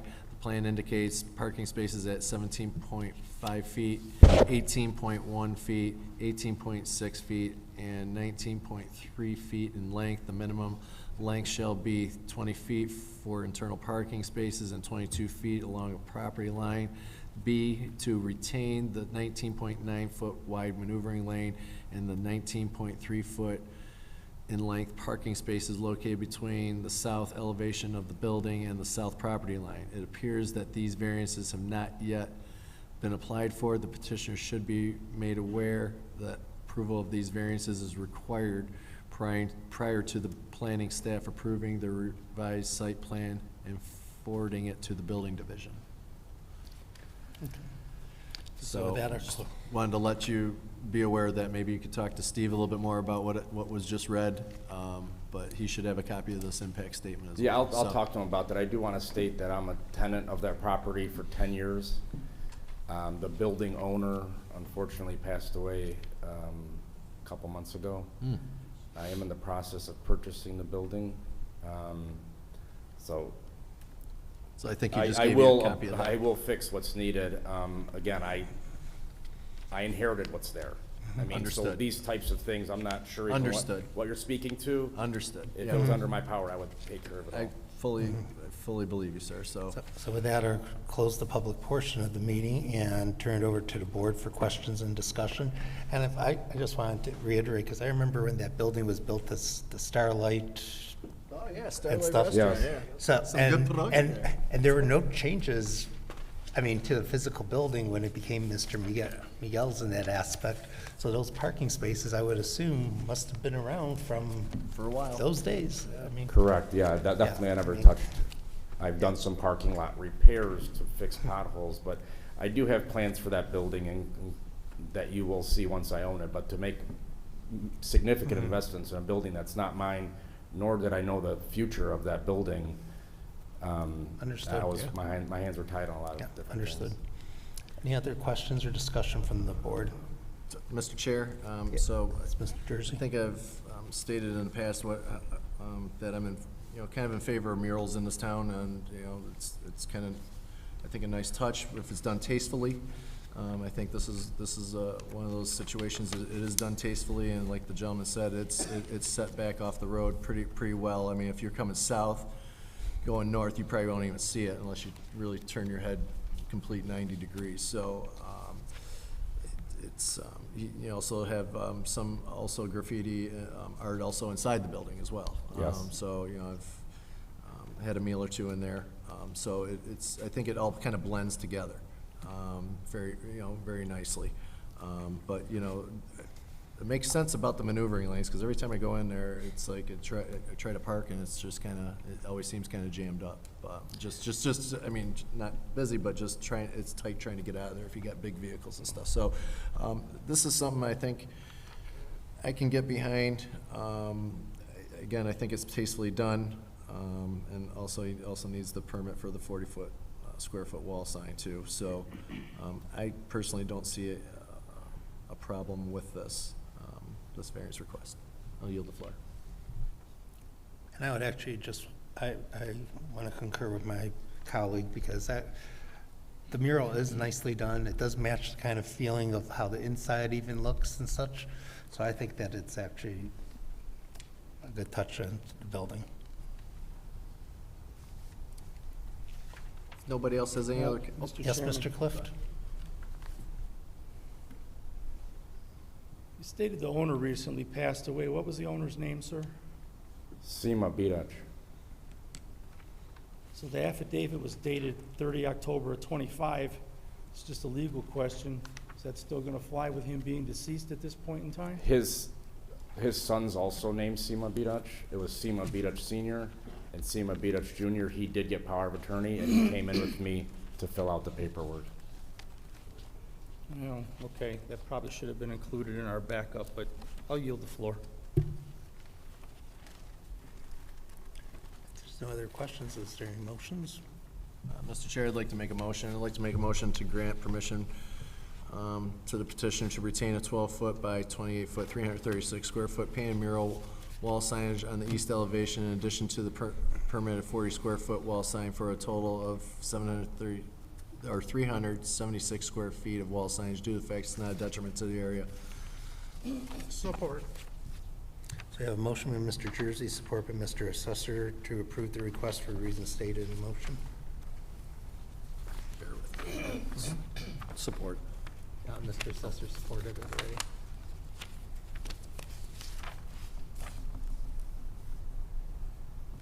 Mr. Jersey votes yes for the reasons stated in the motion. Mr. Assessor. Yes, for the reasons stated in the motion. Mr. Lindsay. Yes, for the reasons stated in the motion. Mr. Watts. Yes, for the reasons stated in motion. Mr. Green. Yes, for the reasons stated in the motion. Mr. Cliff.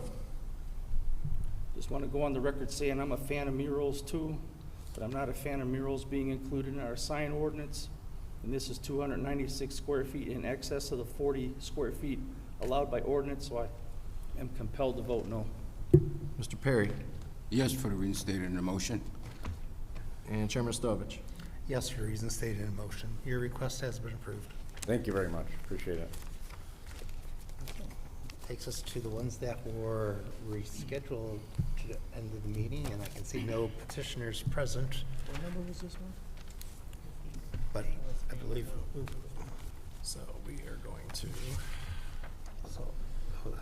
so item six. 17. Oh, there's item 16. Or item 16 is the old item A. So item 16, applicant, Image 360, Robert Dempster, Representative Robert Dempster, common description 26225 Sherwood. Variance requested permission to install a 40-foot by 144-foot, 40-square-foot wall sign on the north elevation in addition to a previously approved 40-square-foot wall sign on the east elevation for a total of 80 square foot of wall signage. Mr. Chair, if nobody has anything else that wants to add anything or say anything, I'm make a motion to deny, but I'll yield the floor. Mr. Chair, I'm just curious. Yes, Mr. Clift. When was this initial 40 square foot sign approved? And forgive me, the eyes are tired and I'm a little overextended, but I don't believe I've seen it in the backup. Or if it was recent. Steve could Well, probably the tell first, us. our 40-square-foot sign, he wouldn't need our Wouldn't need it, approval. yeah. 11/26/25 is applied for. Okay.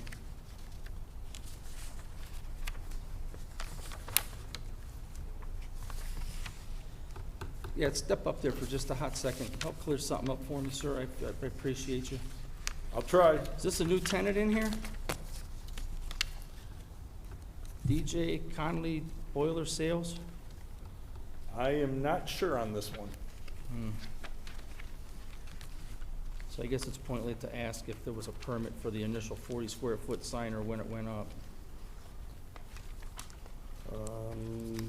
I would not know that either at this time. Fair enough, sir. I appreciate your help. I yield the floor. Okay.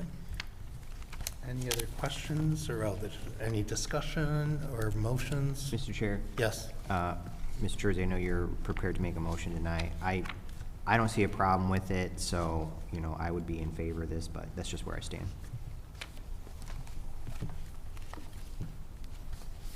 Mr. Chair. Yes, Mr. Watts. I would agree. This building's on Sherwood. It's a large building, and for the size of the signs, it's not gonna make a dent in the area, really. If we had an updated sign ordinance, it'd probably fit right in without a problem. I'm disappointed that they didn't show up, but who knows what the problem was tonight, so. I'll withdraw my motion at the time. Okay, thank you, Mr. Jersey. And I concur with my colleagues where, you know, they have an existing wall sign of 40 square feet, which is within our limits. They want to add another 40 square foot. For the size of that building, industrial building on Sherwood, 80 square feet of wall signage. There's so many others that are so much larger out there. So that's my opinion. There's nothing else, I'd make a motion. Yes, Mr. Watts? I'd make a motion to allow the variance requested, install a 40-inch by 144-inch, 40-square-foot wall sign on the north elevation in addition to the previously approved 40-square-foot wall sign on the east elevation for a total of 80 square foot of wall signage. I think it's well within making it look good and fits into the area. Support.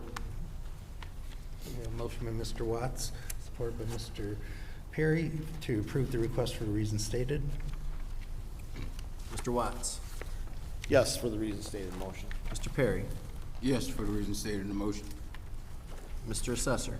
Yes, for the reasons stated in the motion. Mr. Lindsay? Yes, for the reasons stated in the motion. Mr. Green? Yes, for the reasons stated in the motion. Mr. Clift? No, it's double what's allowed by ordinance.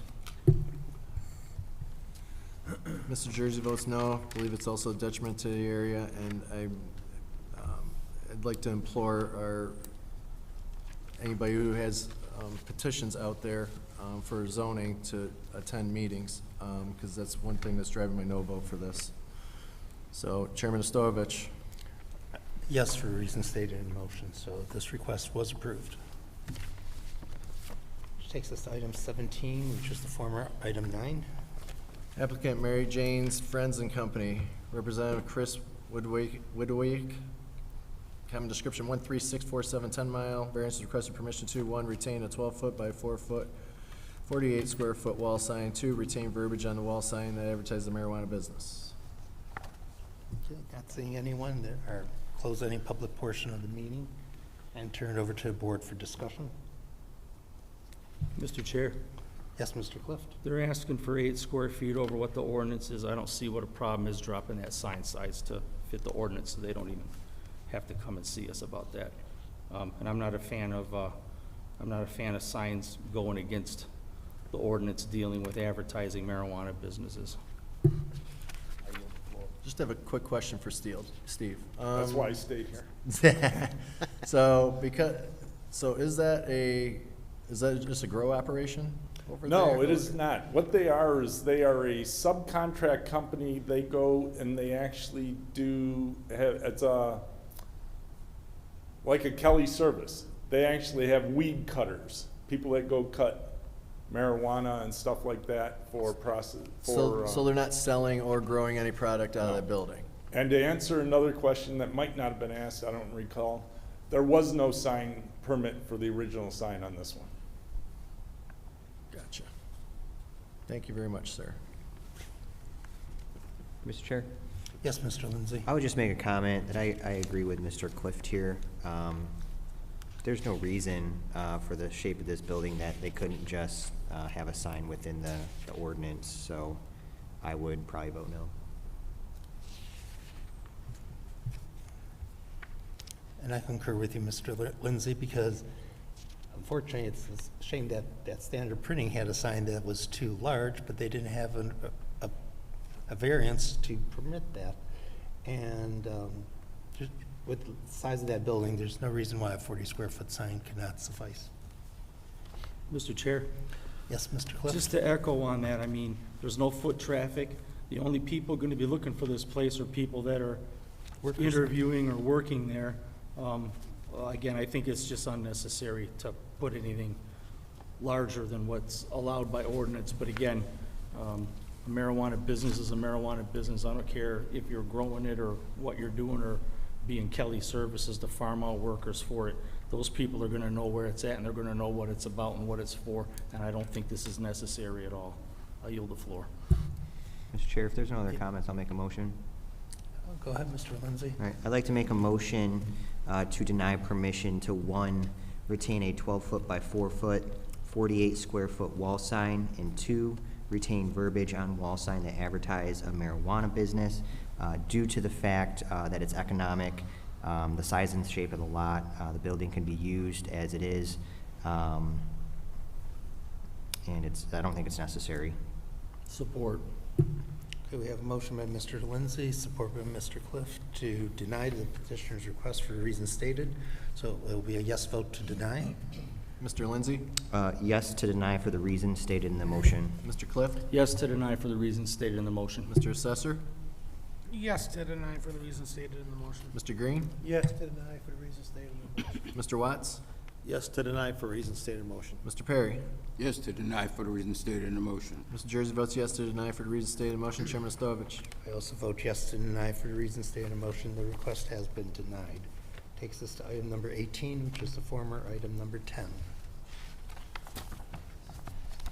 Applicant Global Sign and Awning, Representative Ayed Zito, common description 13625 12 Mile, variance requested permission to retain a ground sign with an overall height of 17.4 feet, a 9.39 foot underclearance, overall sign area of 96 inches by 96 inches, 64 square feet, which includes a 3 foot by 8 foot, 24 square foot electronic message centers, setback 6 foot from the sidewalk in place of previous variance for ground signage dated 8/22/2012.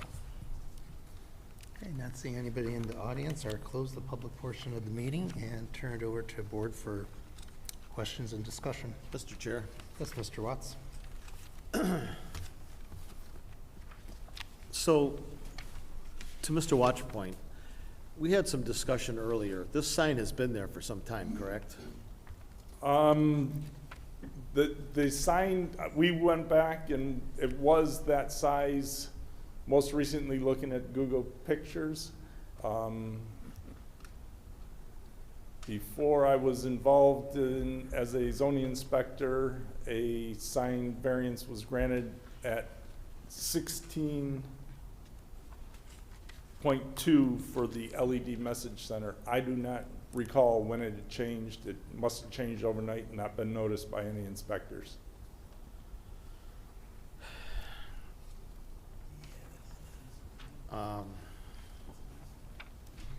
I mean, disappointed they didn't show up, but it's not a place that I go into, but they've been there for a long time and they do a pretty good job on the property.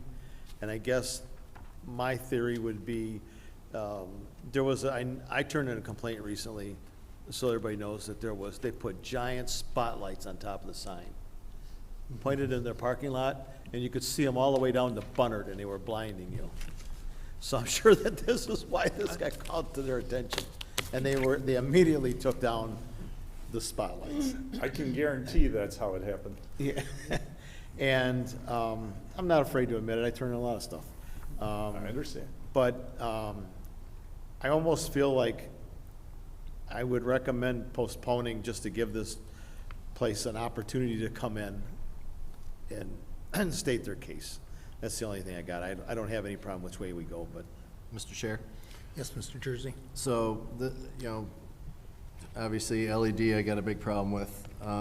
It's been noted earlier in this meeting and documented in other meetings, but this guy, if he has the same operation in Roseville, because I think there's a Finesse liquor store in Roseville. I know it doesn't apply to Roseville, but anytime you drive by that, it's like it's daylight out all day, every day. So I think if you didn't address those lights, it would have just expanded, and it still might expand. I don't believe, is that the same owner for the last few years? Because I think it may have changed ownership, potentially. I mean, you might not have that information. I but, don't have that information. So we would have it back at the office. Yeah. So, I mean, if he's the same owner, if it's the same business, because that's a Finesse 2 over there. This is the Finesse 1 or the original Finesse, but it's under the same kind of title, same kind of brand, and it looks like a store that's open 24 hours a day. There's light pollution galore. You can see it from a half mile down the road.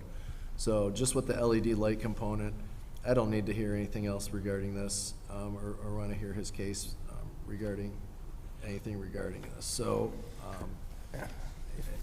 today, tomorrow, next month, I'll be a denial vote. So I'll yield the floor. I just wanted to add one point, because see, the existing sign before had, the LED was 25%, which was within our ordinance, and you didn't need any approval for it. The new sign, it goes up to 37.5%, which is over what's allowed, which is why he needs to have this variance.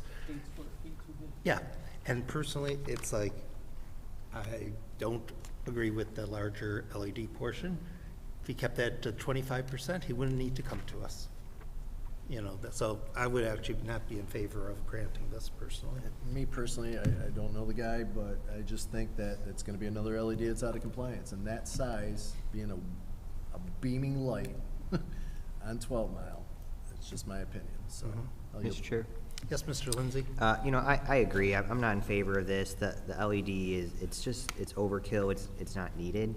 I mean, he's advertising his business as it is.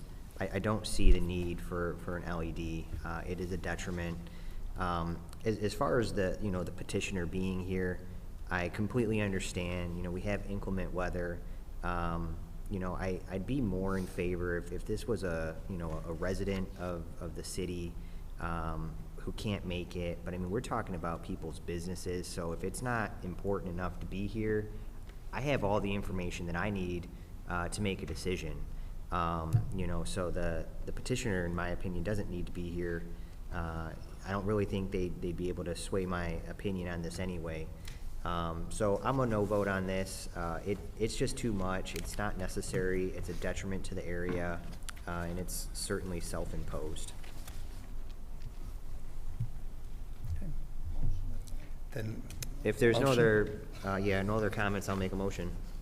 I'll make a motion to deny permission to retain a ground sign with an overall height of 17.4 feet, a 9.39 feet under clearance, overall sign area of 96 inches by 96 inches, 64 square feet, which includes a 3-foot by 8-foot, 24 square foot electronic message center setback 6 feet from the sidewalk, in place of previous variance for ground signage dated 8/22/2012, due to the fact that it's a detriment, it's self-imposed, the property's not unique, it's economic, and it's not necessary. Support.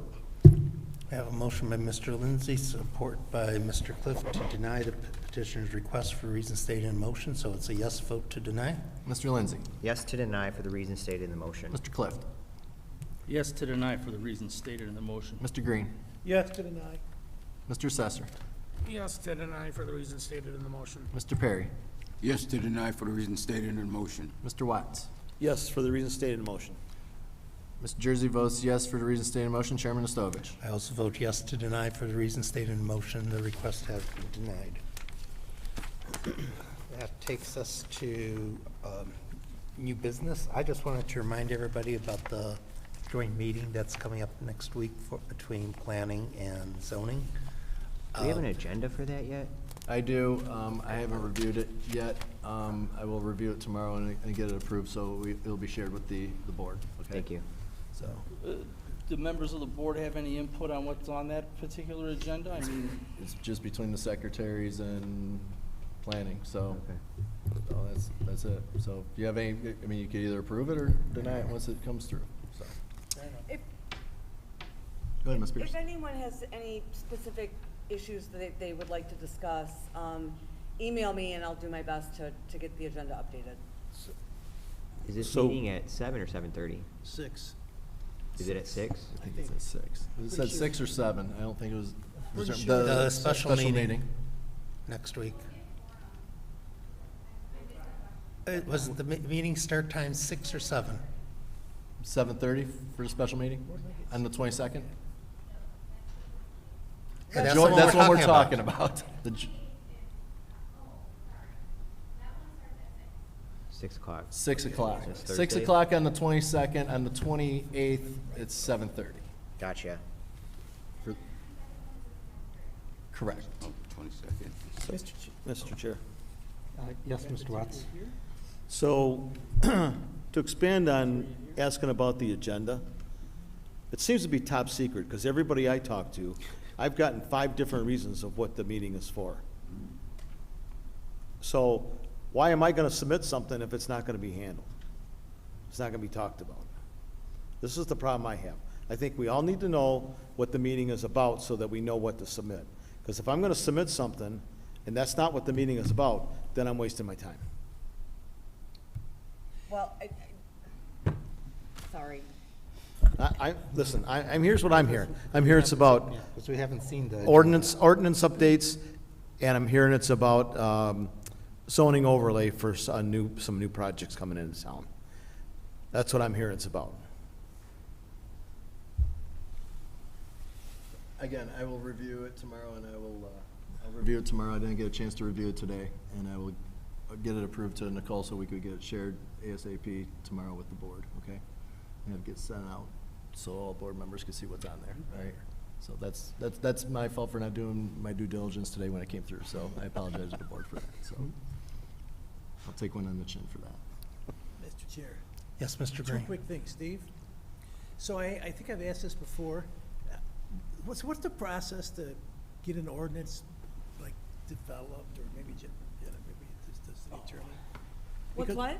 But to get an ordinance going, wherever you are, like, for example, I'm looking at these food trucks, I'll make it quick, and there's a lot of them. Some are parked for storage, some are still serving food. We have no guidelines. And now I saw two on the way here, one of them you'll drive by, it's got Christmas lights all over it. So, I don't know if it's something, I mean, a lot of people like them, I'm not saying I don't like them, but if it's something that we should maybe look into and see if there's The, something we the can do. process for a I understand.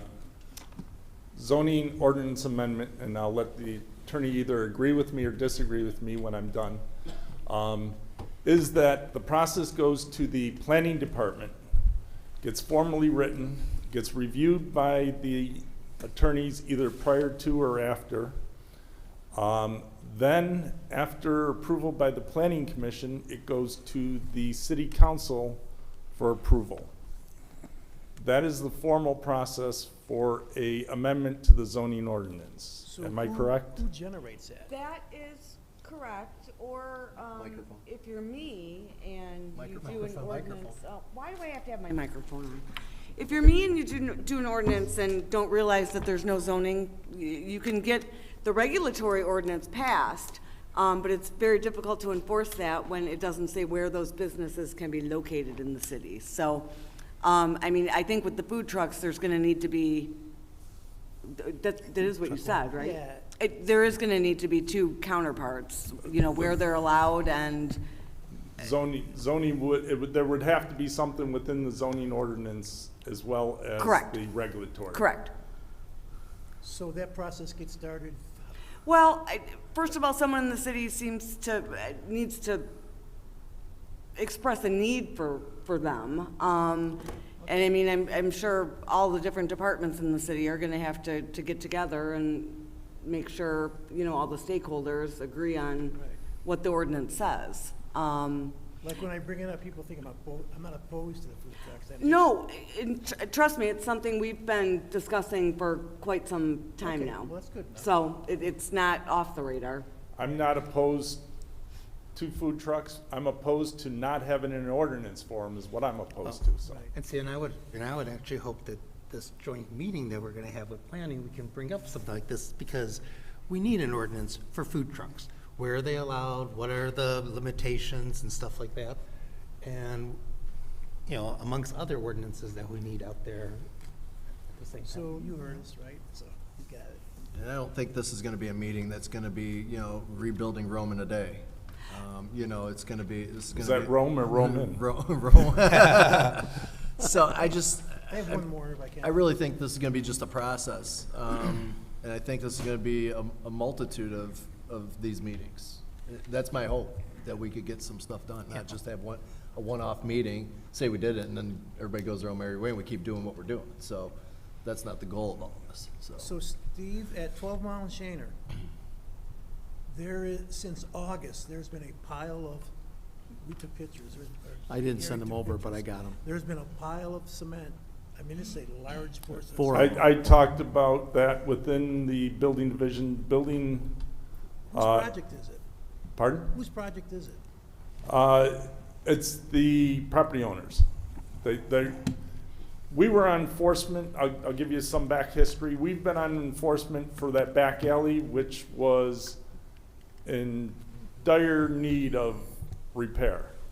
The problem was because of all the sewer drainage and everything, or not sewer, storm drainage and everything else, he had problems with the piping underground. Saw that. So you wanted to take care of it all at one time. We gave him time to do that on enforcement. We extended him twice. He talked to engineering, went through the process. Finally got everything set in late October and started to dig it up to fix it, and ran into a couple other issues, and then I think the asphalt companies are done at November 15th or something like that, and he wasn't able to move forward with everything. He's got a patch. It's still bad in the back, but the goal is to get everything done in the spring. It's bad in the back. There's 2-foot drop-offs from the doors that go out. I twisted my ankle going to AAA, walking on that, that's why I noticed it. So there, he can't. In the front? Yeah. Going to I AAA. thought the front was halfway decent because No, they got- we were on they him for must have that. trenched out something. He's gonna do the whole lot though in the spring, So is what what about- I've been but told. What about the debris? He can't pick that up now? Could you, maybe? I haven't talked to him. Maybe you could ask. This week. It was brought up, again, it was brought up, I think by someone complaining through channels, and our building, chief building inspector, actually, no, our assistant building director, was on it and made a phone call directly to the owner. I was asked today by another building inspector if I could call him, and that is on my list to do tomorrow, because at 4:45, with me having 5 more phone calls to make, I wasn't gonna reach out to someone that I didn't have on my agenda. Thank you. And I did call you back. Mr. Chair. I saw that. Yes, Mr. Webb. Well, can't say that. So, we talked about these impact statements, we're getting them from planning. And I don't know what's going on with my email, but I haven't looked back, but I was told they were sent out yesterday. But there's no reason why these impact statements shouldn't be with our packet when we get our packet. It's unexcusable. We need to make sure that planning gets the message, because I tell you, going forward, if they're not with my packet and there's an impact statement, I'm gonna make a motion to deny. There's no excuse for this. And tonight, to read that statement about the Shaner property, that there's no problems, yet you look at the list of complaints from the neighbors, and that impacts the neighborhood. And like I say, I've spent numerous Fridays over there, and there's other violations on that property that haven't been corrected either. And they're not doing their job, and they're sending this stuff to us. And I don't know, maybe wanting us to be the bad guys. I mean, I don't have a problem being a bad guy, but they need to do their job, and they need to get their stuff to us on time so that we have time to review it properly. So, Paul, maybe you could put that on the agenda if that fits into what the agenda's gonna be. We can bring it You up. can bring it up at We that- can yeah, I definitely would bring it think up so. that day, Yeah, yeah. I'm just tired, I'm tired of it, because we've been getting too much stuff that shouldn't even be coming to us if they were doing their job. So, thank you. Mr. Chair, I just have one other item, and I'll let everybody go, but, you know, I want to remind petitioners out there, and anybody who wants to come before this board, that this board acts as a quasi-judicial board. You are required to be here if you have a variance request. Weather, illness, whatever, it happens. But you have to contact the office to make sure the meeting's still a go. You have to do your due diligence, or else you might not get the favorable response that you think that is coming to you. So I think it's very disrespectful to everybody on this board that people don't show up. People on this board also have jobs. We take time out of our own lives to be here, to hear these arguments and try and make the best decisions possible for the city. And we can't do that if petitioners aren't here. It'll just be up to us to try to handle business as usual, and we will handle it like we did today, with or without you, going forward this year. So I implore everybody to be here, and that's all I'll have, that's all I'll say. That prompts me to ask a question, and this is to the secretary down there. Is she down there? Yeah. Do we have a mechanism in place for people who are supposed to be here that might not be able to be here to contact you in a timely fashion? Say they're on their way here, get into a car crash, have a flat tire, whatever. Is there a mechanism in place to be able to contact somebody? Yeah.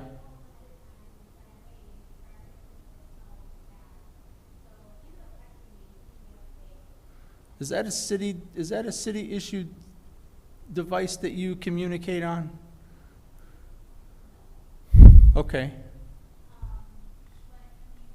Because maybe you should have a city issued device with a telephone number for an emergency contact. That number can be included in the packet in the event that somebody has to get a hold of you on their way here and have an issue. It rings through to your personal device? Oh, that's fair enough then. So that mechanism is in place. So there's no excuse to not pick up a phone and call and let somebody know that you're not going to be here. And on the notice for the meetings, there's Yeah. information. All right, because, you know, up till lately, I've been kind of given the benefit of the doubt on that, but we've got business to conduct, and we can't keep going over and over and over. Now, how many are, you know, if we wouldn't have done what we did tonight, how many of these we pushed back to the next meeting, and then we're here till 10 o'clock or whatever? Anyway, that's And the thing all. is any petitioner, I mean, tell you the truth, as I was driving, I mean, I came straight from my other work straight here, and with the weather, I knew I might be late, and I was actually all set to figure out or text somebody if I think I'm going to be late, but Yeah, it looked no. like I was able to make it in time. No. And so there's no reason a petitioner should not be able to say, No, I'm hey, with Mr. Jersey on that. it's- Things need to tighten up just a little bit when it comes to certain things. And I want to express some concerns about this joint meeting too, because I don't like being left in the dark, walking into something I don't know what I'm walking into. And I was very vocal about that, and I've been vocal about it for several weeks. What's it about? Who's going to do what? Whatever. So, not to rat anybody out, and I'm not going to do it, but I've had some conversations over on that side, and I've got a multitude of different excuses as to what's going on too. So, I just think it's unprofessional to expect people to walk into a meeting, and we're about a week out, and we don't know what we're going for. Because some of us might have some homework we need to do, some of us might want to devise something to talk about on certain topics, and this thing's going to drop 4 or 5 days in advance.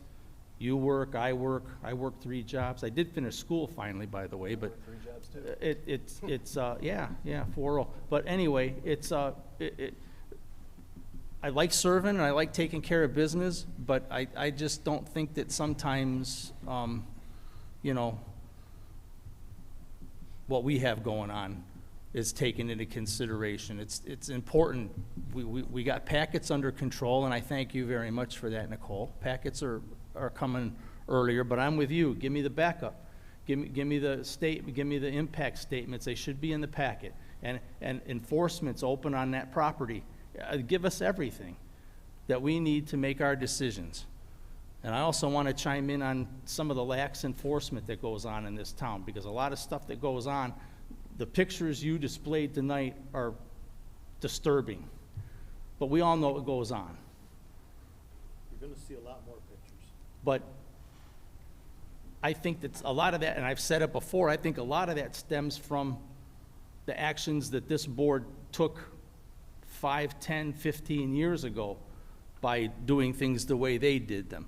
It's up to us to train. If the city is not going to offer us training opportunities to hone our skills and understand the rules and laws and regulations of what it is we're supposed to be doing when we're up here, we have an obligation, if we're going to stay in these seats, to learn what we need to do if we have to do it from an outside source.